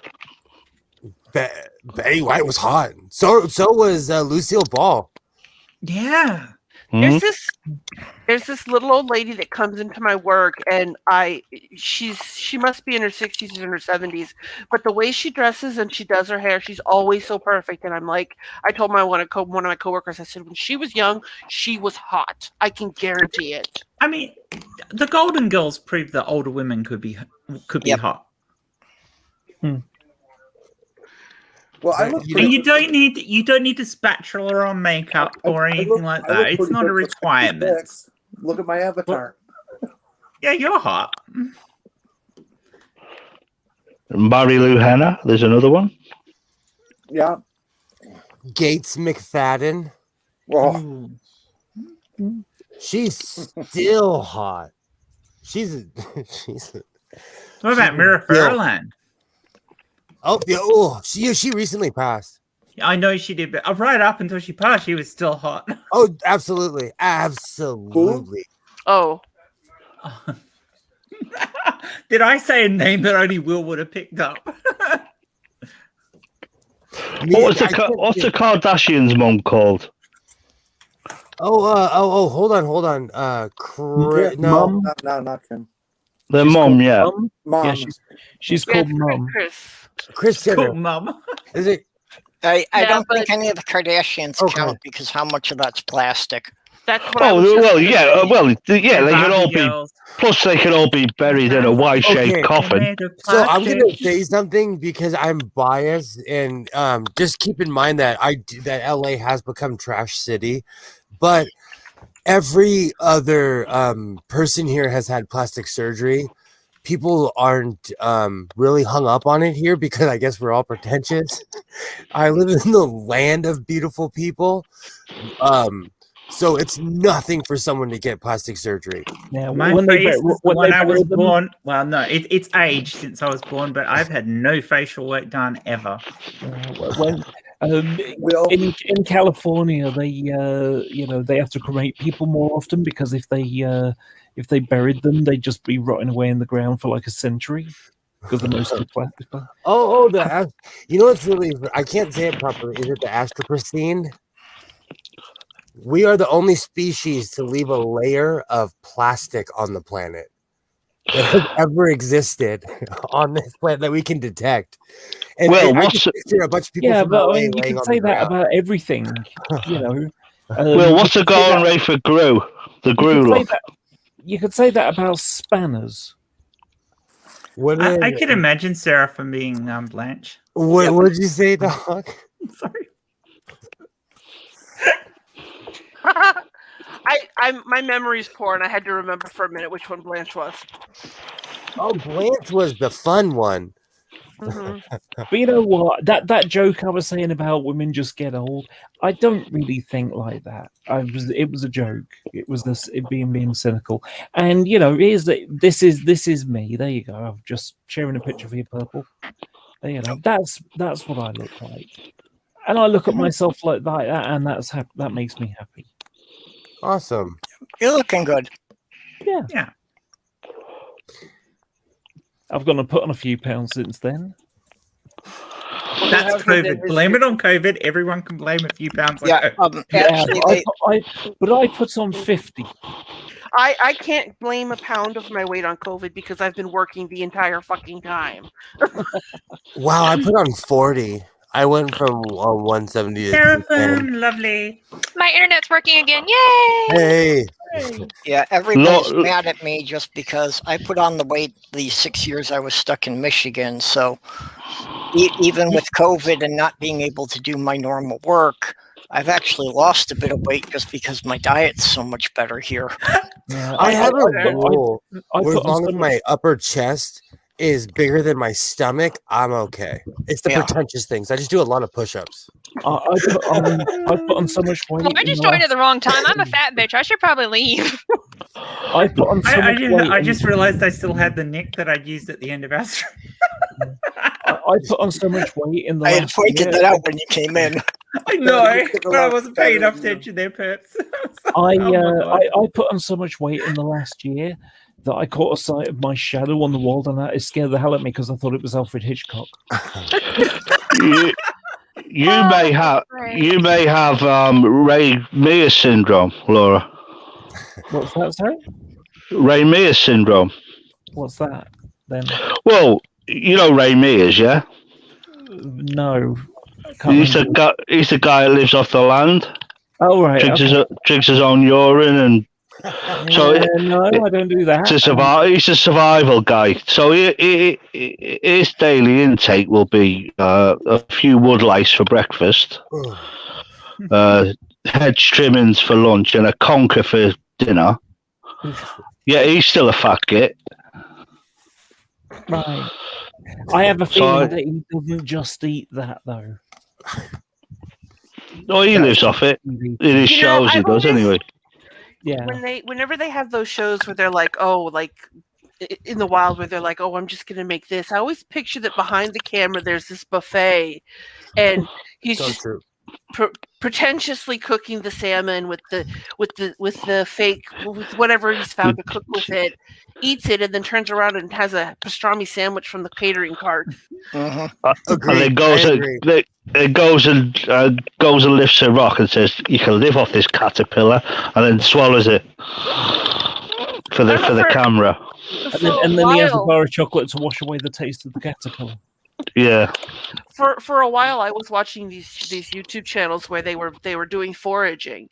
They weren't claiming that this is what they lived on, but they would like go out to tide pools in Wales and catch crabs and snails and whatever they found, and they would cook it and eat it. Oh, awesome! Yeah, it was interesting considering I don't like seafood at all. Really, I've done that.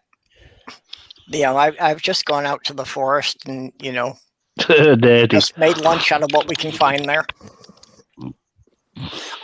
For me, that's just part of being prepared for unexpected situations. You've got to know what's out there that you can eat. Oh, absolutely. Yeah, and you're saying about picking up the crabs and that. Yeah, it's I've fished crayfish out of the lake. Who's got crabs? I did, but came back at the wrong time. Actually, fishing crayfish is easy because they're attracted to shiny things and they're so stupid they won't let go of it. Crayfish are delicious, though. Yeah, all you need is a piece of string and a shiny bit of metal, and you can just drop it down in there and drag it around by the rocks, and one will grab onto it, and you can lift them right out of the water. Now I want to go noodling. Crayfish are also stupid then. Yeah. They are. They're very stupid. They're easy to catch. That's how Trump got his supporters. Are you saying that Trump's supporters are crayfish? Jen from Jen's Corner. I'm comparing them to crayfish, yeah. Noodling is hillbilly hand fishing. Oh, okay. And it's not. I prefer to catch my fish the normal way. That is one of the hillbilly things I have not done. No. I think you're missing it. You put the mum in the hook, and you put them in the water. They're the bait. The hillbilly is the bait. Oh, what I want to see somebody do is that thing where they stick their hand down into the hole in the mud to catch the catfish. I have seen people do that. That's noodling. That is noodling, yeah. Yeah, Oh, that's what okay. noodling is. There was an old TV show.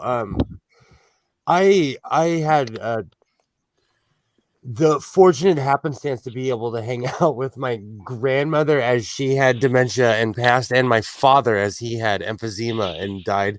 And my dad was obsessed with this show on the Discovery Channel where they did noodling, and it was hillbilly hand fishing, and these guys would catch these obscenely large catfish. I remember that show, and I could never imagine why anybody did that. I miss all those old shows, even the one with those hillbillies running around looking for Bigfoot. They were all really bad actors. Mhm. I can't remember the name. I bet you a million billion They were trillion. It was hilarious. I love that damn show. I bet you $1 million trillion that if you search for noodling on Pornhub, something will come up. Do you know what I watched? Yeah, and I bet You those have are the thing for that you said. catfish. Do you know what show? It was fake as hell, and I don't care. I love What? Amish Is this Mafia. Pornhub we're talking about now? No, Amish Mafia. I love that damn show. That was Isn't everyone supposed to like make comments on Godless Sewing's last show in the form of a porn comment anyway? Well, what happened is the Lone Wanderer tried, and YouTube was censoring every comment that she put on my channel. It told me, and it wouldn't let me do anything about it. Oh wow! Yeah.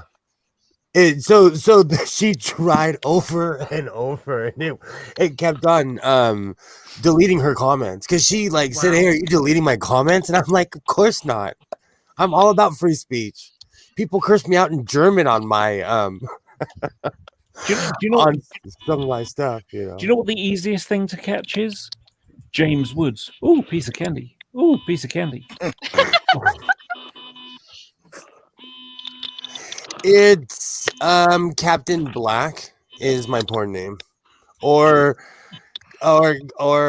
Captain Black Harkness, or What Captain Black, or Jack Black Harkness. Isn't the what is your porn name thing supposed to be like the color of your shirt and then something weird? It's always the color of your shirt and underwear. We said this earlier. I'm always black plaid because I'm always wearing black and plaid. I always thought it was the name of your first pet and your mother's maiden name.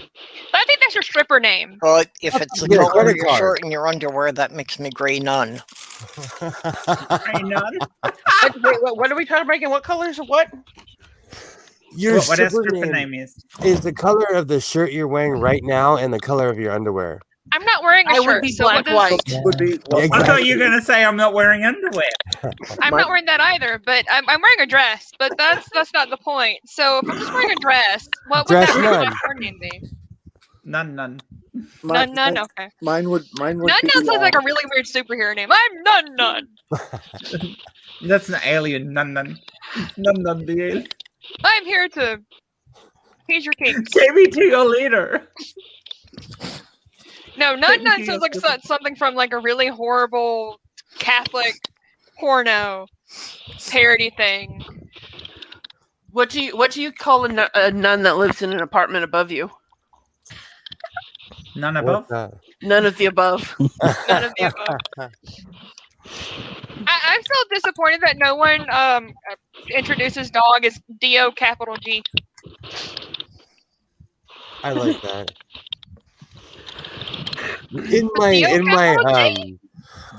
In my grandmother's old neighborhood, I eventually took the house over and sold it.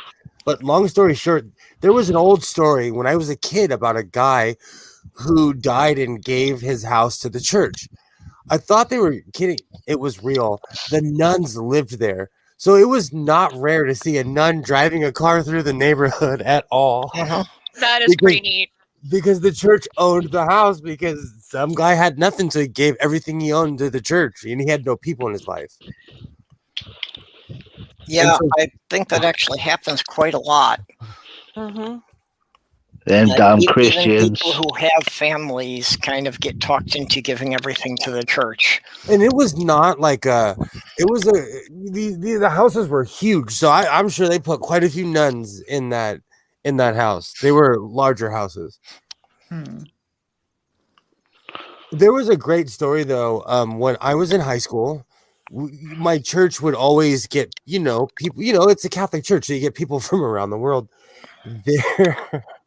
There were a bunch of nuns that came from Brazil, and one by one they started disappearing. And basically they all came to America and absconded.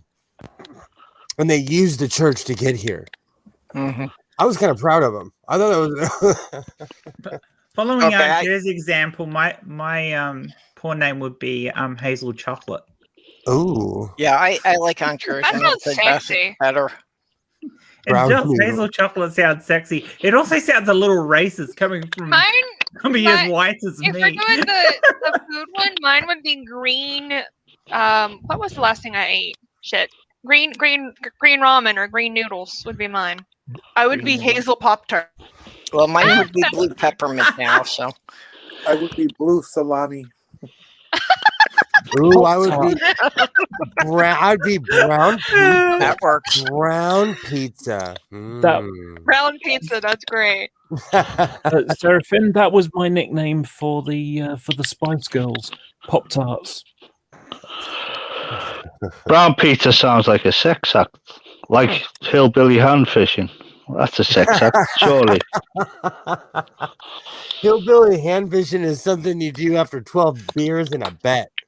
And then somebody turned it into a sport. But honestly, NASCAR was funded by a bunch of people that were running moonshines and out running the cock. Yeah, that's what NASCAR started as, was moonshine running. So, really, so that's interesting. Okay, there's got to be something in that moonshine story about how their steering wheel got stuck in a left turn. Then, well, what happened? What happened is they started coming together, and they're like, how come your car is going 120? Well, I'll make mine go 130. Yeah, and they started racing each other. Oh yeah, I like NASCAR. I grew up in the 80s. I loved Richard Petty. I still think Tony Stewart's an a-hole. But NASCAR has become political like everything else in America. NASCAR has just become some stupid political. It's just something that we can all define. Well, now you can't even have Confederate flag on your hood. I'm not talking about that. That's a little bit different. Everything are you saying that I can't have a Confederate flag on the hood of my NASCAR vehicle? Yes, NASCAR has now said that they cannot have a Confederate flag on the vehicles. And keep in mind, I grew up in Leftyland, but I used to go to funny car races. We used to go to NASCAR races, and they never had Confederate flags. But I grew up in California. I know.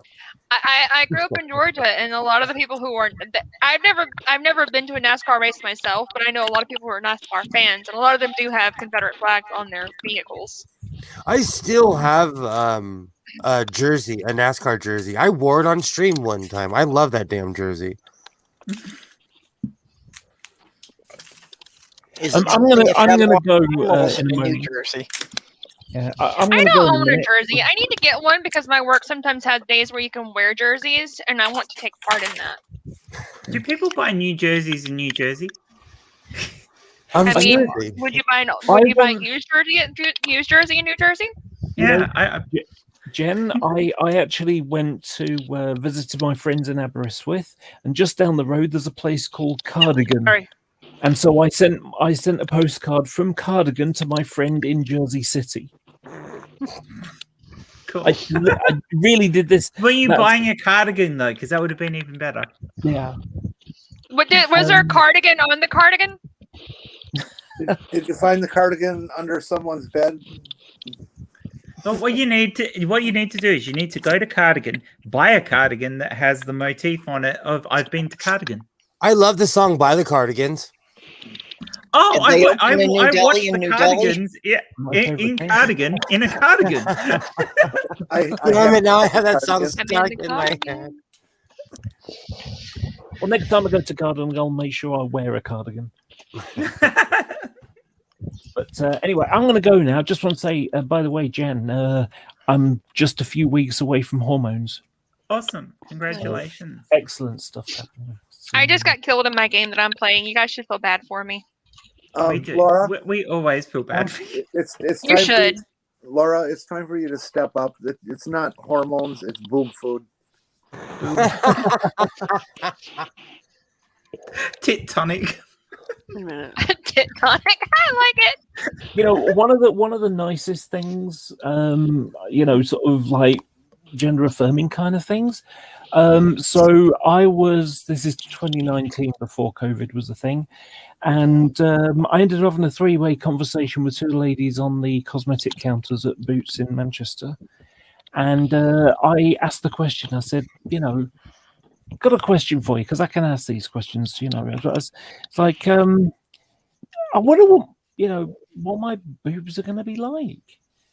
Because, am I going to have like young person's boobs because they're fresh, or I'm going to get old people's boobs because I'm old? Old people's boobs are old people's boobs because they've had more time to get wrinkles and to stretch from gravity. Yes, that was basically it. It was 47 isn't old. Yeah, so stop it. So I was told it was basically 47 is young. Yeah. So what happened was, sort of this 10-minute conversation about just boobs type stuff. Yep. So you'll be a 47-year-old woman with a 20-year-old woman's boobs.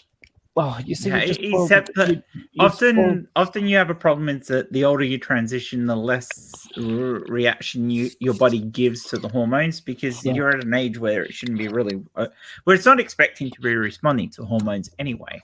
Yeah, so there can be this problem of you don't over expect too much. Basically, there's nothing wrong. Yeah, no, I'll get what it. I'll get what. There's nothing wrong with a big cup. Don't wish for huge tits. No. As somebody who's a recipient of them, don't wish for them. Given my size, I think a B or a C would be proportional, and that's just not fine for me. Yeah. Well, yeah, that's the thing. Like even people usually think that the boobs are like, if you're a bigger girl, you're gonna have like bigger boobs, which is not always the case. Like I know some like bigger girls that are my size that have really small boobs. Yeah. I also know like girls that are like really skinny that have really fucking huge boobs, and I feel bad for them. Kitty. I feel sorry for Kitty. I'm 5'9" and fat. Kitty the atheist. Oh, okay. I was like, which one? Yeah, sorry, other Kitty, not you. Kitty the atheist, because she's tiny and she's got F cups. So screw that. Well, there was I've recently gotten into TikTok, and there was some dude was talking about like only like bigger girls have big boobs, and then this like the little tiny girl, she's so skinny, she's talking about like I have D cups, and like she shows like the measurements of how you're supposed to measure to tell what type of bra you have, and like she has D cups. Well, what happened with this chat was it's like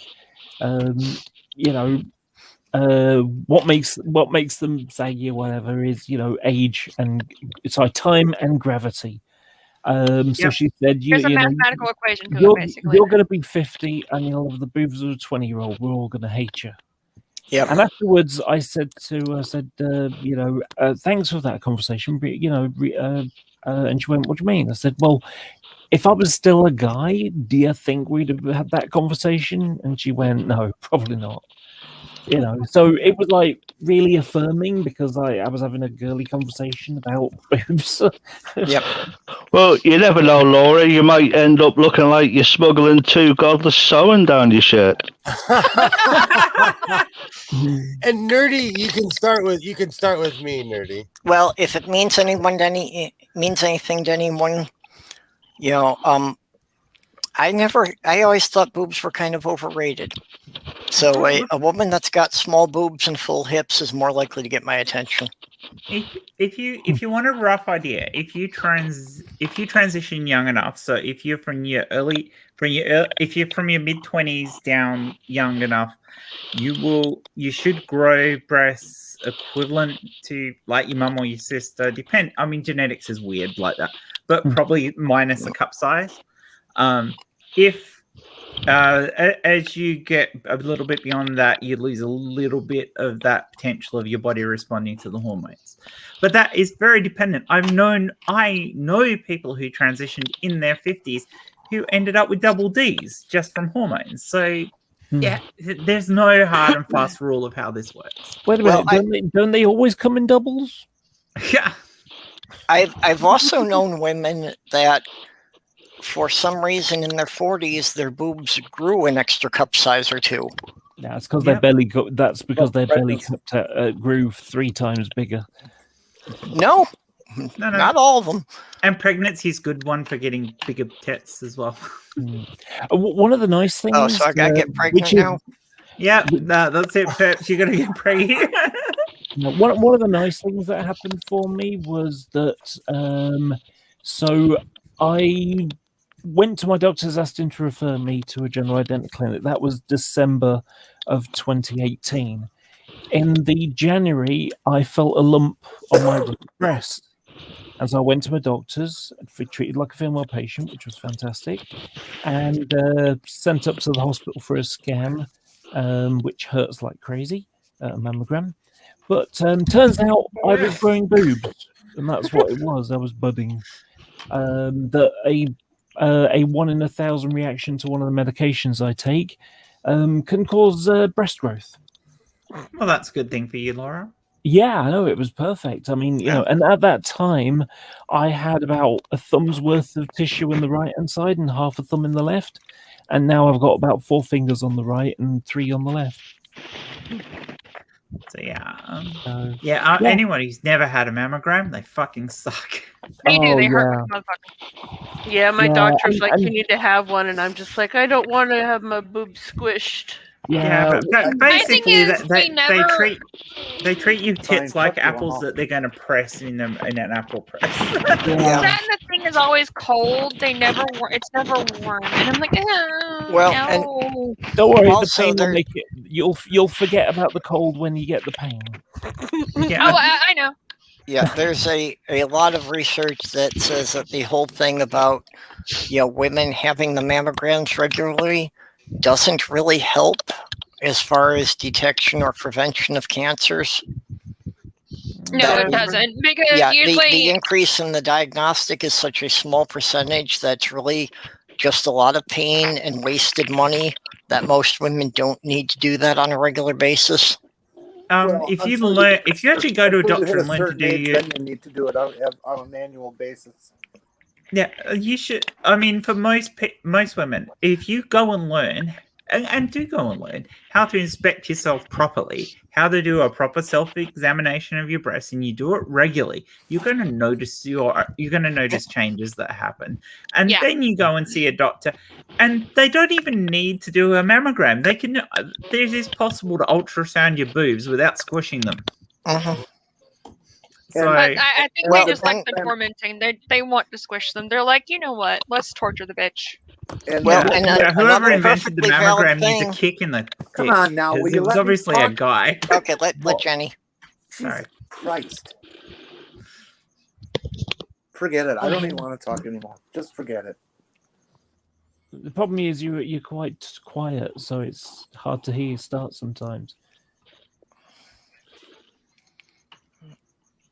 When I had my skin done, what irritated me most was the fact that the lady doing the mammogram lied to me.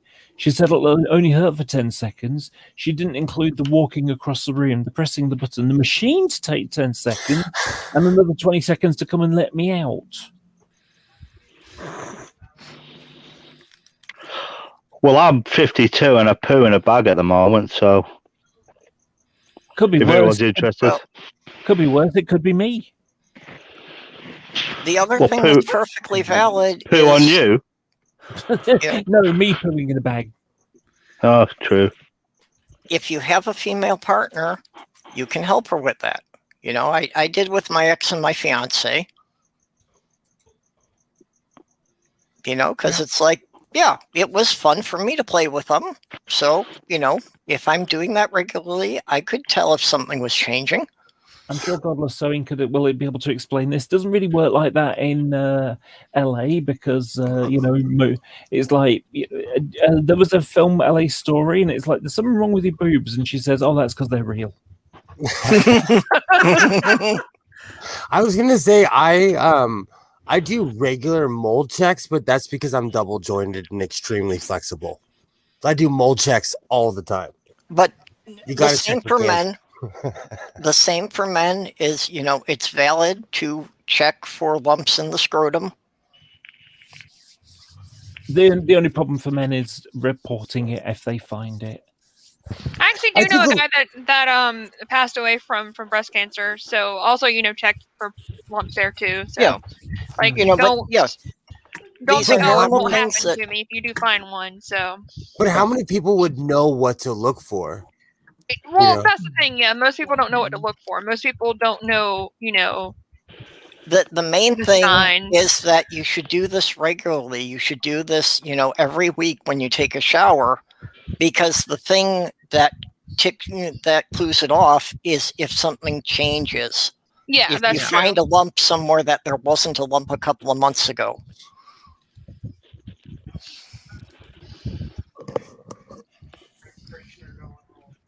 I decided recently that I'm going to have the full surgery. And one of the things I am not going to miss with what I've got now is an itch on the testicles, when that just won't go away. That's not going to be something. Those itches will still occur. They're just in a different spot. Yeah. Yeah. Some of those spots are not particularly reachable. You have fudge yourself for that. We don't have testicles. You can get you can get vaginal you can get vaginal itch. Yeah. Yeah. One of the things that trans women have got to worry about at first is urinary tract infections. Because all women have to worry about UTIs. Yep. Yes, I know that, but what I mean is guys don't have to worry about that so much because the end of the pee-pee hole is far away from the bottom hole. Yeah. Whereas women, it's closer, which means it's easier to cross-contaminate, so to speak. Well, also for women, contamination though. Yeah. Also for women, because there's an opening there that things can get pushed into. With men, it's a lot harder for something to get pushed into the urinary tract. Mm. And a lot of UTIs come from people who are new for surgery. It takes a period of time for the healing to occur, and then it takes a further amount of time for the normal amount of flora to develop in the vaginal space. Trans women develop all the same flora as cis women do, except for two that don't tend to occur in any trans women that will in cis women. The yeast infection is completely separate from that. It has nothing to do with any of that. If you get a yeast infection, you got a yeast infection. The best defense you can have against that is to not retain your urine for a long period of time to get the hell out of there. Don't wait long between when you got to go. If it's your body's telling you to go, then go. That's the biggest thing you got to do. And drink a lot of cranberry juice. Because that's a diuretic and it helps you pee a lot. And that's I was going to say I thought I had heard that the cranberry thing was like just an old wives' tale, but maybe it's different reasons. It has mild diuretic properties. Yeah, I've heard a couple of women that I've known have said the cranberry's good, and even if they didn't like drinking cranberry juice, that you could get the concentrated cranberry tablets and they still help. And if you put a little vodka in there, well, then it's even better. Well, if it's just diuretic, it will coffee do. Yeah. Anyway, I said I was coffee going would to be go, and helpful I'm as well, going to. sure. Yeah, I said I was going to go a few minutes ago, and I'm going to go now. So, Yep. Have a good night, over. Laura. Well, good morning, Laura. I suppose where you are. Yeah, unfortunately, I haven't been to bed yet. It's 10:02 in the morning, and I've got and at 2:30 I've got my second vaccination, which is about 3/4 of an hour away in the tram. Yeah, So, I understand. No, not much in the way of sleep. I'm gonna have a nap. Anyway, Thanks very much. Take care. Bye-bye. Yep. Bye. Bye-bye. See you, Laura.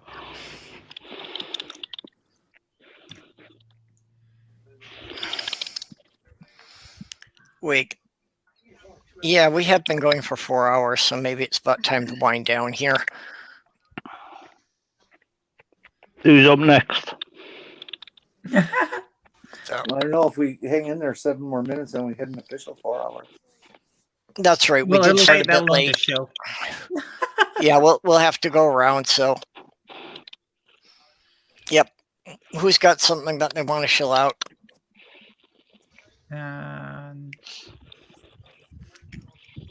Go ahead, Jen. You made a noise. That's close enough. You start. I don't think I actually have. I'll be on. I will be on the Friday night 6-pack in about, what's the time now? In about 2.5 hours. Apparently, they're taking questions from the floor and answering them. I have no idea what Chris has planned. Aside from that, I'm hoping that I'll do a Stump Jen at some point over the weekend, or alternatively, I might do a roundtable discussion. Given that we didn't do a WTF show this week, we did do our Sewing Corner though over on Will's channel, which people should go and watch because it was awesome. Yeah. Aside from that, I got nothing. Are we shilling? Yep. Go ahead.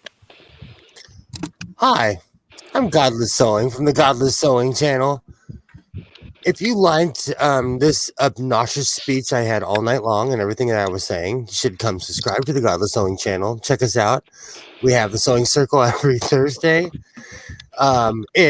When somebody from a certain little corner feels like having a show, we have the WTF show every Thursday. We used to. We still will. I know We had a very valid reason for canceling this week and actually doing the other show. So I'm just giving you a hard time. I know it's been a rough week. I actually am taking a week off. So I'm gonna start doing more streams actually. Probably I want to start doing a Saturday one if we do the what Will got raptured. I like that.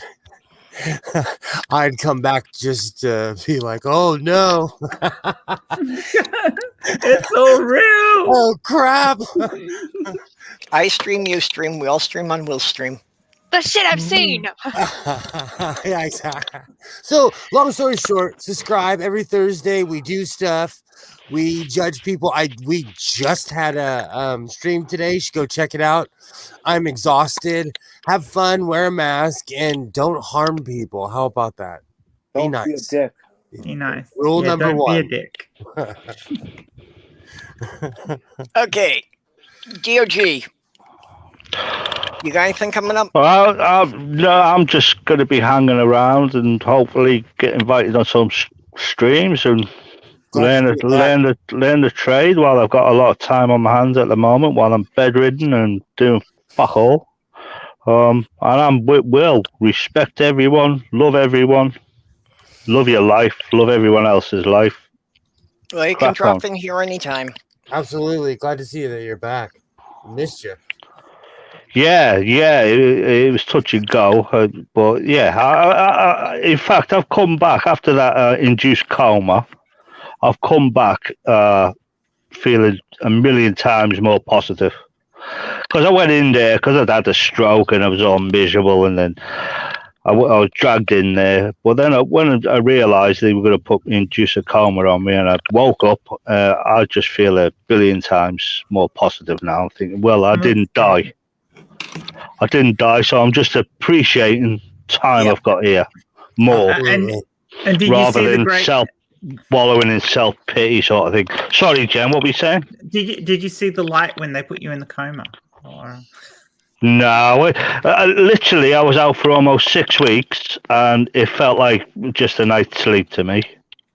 But apparently, they had I had my COVID injections, both of them. And I caught a staph infection, in my eyeball, and they popped my eyeball out, and they had that in a bag on my cheek for almost a week as well, while I was pumped full of antibiotics. What? And I didn't feel any of it. I was asleep for the lot. Rock and roll. That's awesome. Oh, I hope there's pictures. D-O to the capital G. Exactly. See, it sounds amazing. D-O capital G. Yeah. Well, I didn't know it was going to be rap. It was meant to be God backwards, but No, I know. I like the other way. But I'm liking the rap inside of it now. D-O, the capital G. Coming at ya. Your bitches. picture is amazing. Your picture, I love your picture. Yeah. Yeah, yo mama. That's what the rappers saying. That's what the rappers do. I'm old Your MC. mom. Well, it reads right to me because I'm your mum. Yeah. It always reads right to me because I'm a dyslexic, agnostic insomniac. I lie awake nights contemplating the existence of dog. Well, this is it. And if you hold we know dog exists because dog comes down to our level and proves it to us. Thank you. There you go. With the hat. So dog is much more worthy of worship.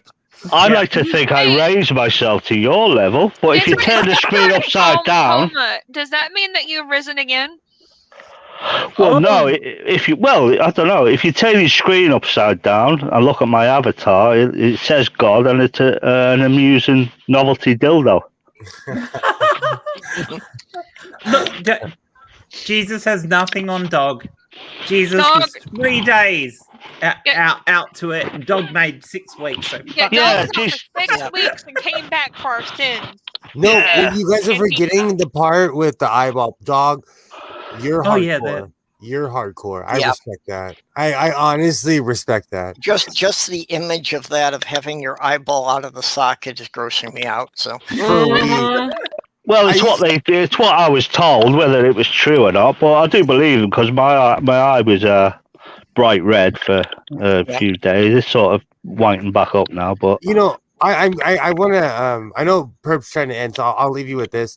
You would be amazed what you can do to the human body and still live. So you're awesome. That's awesome. Yeah. Okay, Sarah, you got anything coming up? I'm making an avatar for Purple. Woohoo. Can't wait to see it. All these new avatars, Purple. Awesome. I love the one you're currently using. It's fucking gorgeous. Yeah, well, this is by Junie, and I love it too. It's just so cute. Absolutely. Okay, Jenny, you have upcoming appearances? No. Maybe not. Tomorrow. Today. Or tonight, Drink. actually. Yep. Drink. well, every time I come on YouTube, you're always on somewhere, Jen. Yep. Yeah, she shows up on a lot of channels. Jenny's on loads of stuff. Are you saying Jenny gets around? That's rude. I didn't mean it that way. Jenny is the official co-host of the internet. Yeah, she keeps herself busy. Yep, and movie night will be in about 18 hours. Jenny's the one that tells me that there's 500 Japanese women within 5 miles of my house willing to sleep with me. I internet like a boss. I tell my kids that they can go fuck themselves with their Foreskin 4 and whatever they're playing these days. They can go fuck off. Foreskin 4. Foreskin 4. Stick your Minecraft up your arse and your Foreskin 4 and your Call of Duty. You up your arse. And your box of eggs, 360, whatever. Okay. Pirate Kitty, you have anything coming up? Nope. Yeah, we don't see much of you around lately. I didn't get to say anything. Everybody I've talked been over me living again. under a rock. Sorry. Sorry, Jenny, you had something to say? Yeah, but it's too late now because the salience of the comment has disappeared. But I didn't get a chance to talk because everybody talked over me again. So pay attention, folks. If somebody's talking and you start talking over them, and somebody else was trying to get in, nobody hears anything except you hearing what you're saying and not listening to what anybody else is saying. Have a little heart. Have a little decency, Christ almighty.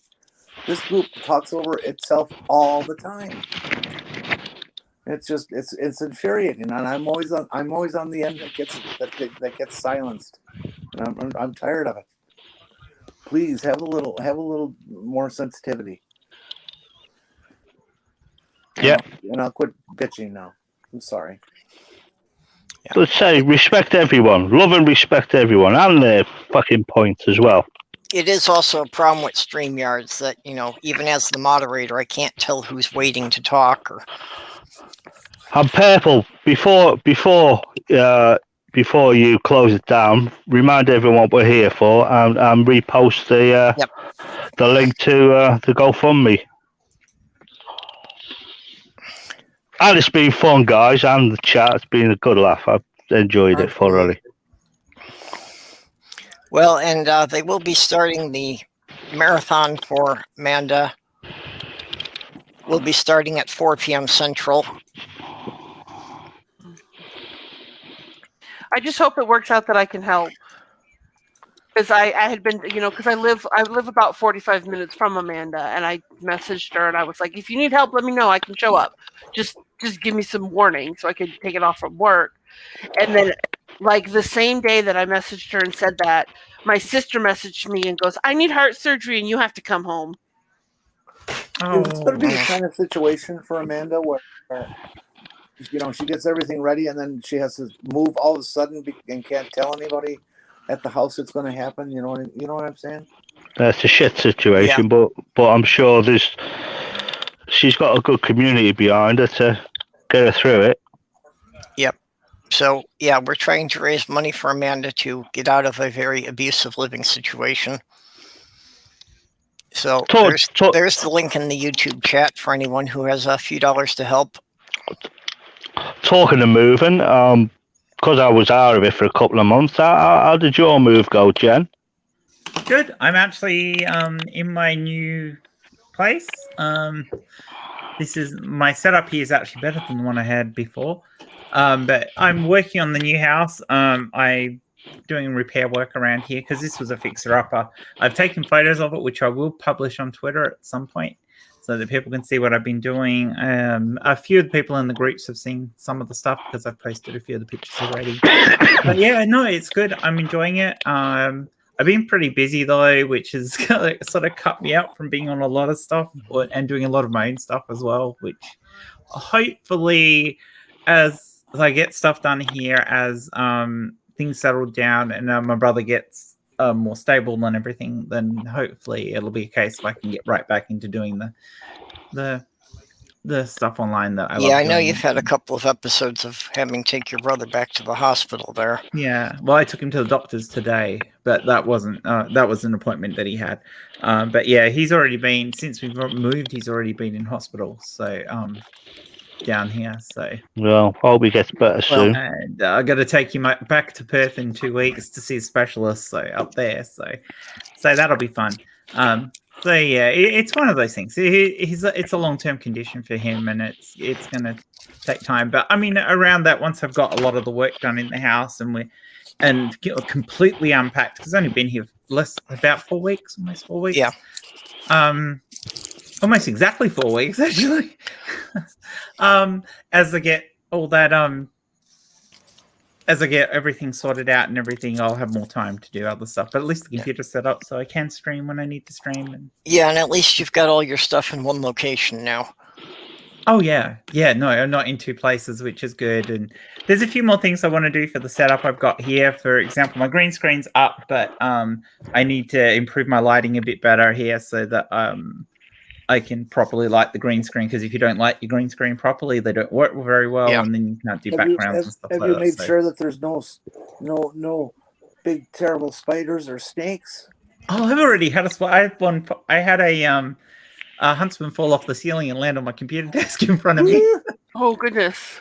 It was only a baby one, so I flicked it off the desk and it's been running around the room. I have no idea where it is now. I don't care. I mean, then I'm not allergic to spider bites, so even if it crawls on to me and when I'm asleep or anything, it's not gonna kill me. So, aren't they the deadly ones? No, huntsmen are fine. Huntsmen are house spiders, aren't they? Really? Yeah, they're a very large house spider, and if you're allergic to spider bites, it's not good. But I'm not allergic. I've had bites before from spiders. Yeah, And I'm it's fine. them funnel webs you gotta watch out for. Yeah, we don't That's have what funnel webs here. Redbacks would be more the problem here. But redbacks tend not so much to be inside houses. They'll be like things under wardrobes, maybe, or under a bed or something like that. But where Yeah, people are moving all the time, they don't go. So you'd be more of a worry in a shed or something like that. You're moving a piece of wood you haven't moved for ages, and you might find a redback. But Yeah, Yeah. those things would probably be biting me all the time then. they're the same as black widows, pretty much. I mean, they're a related species anyway, so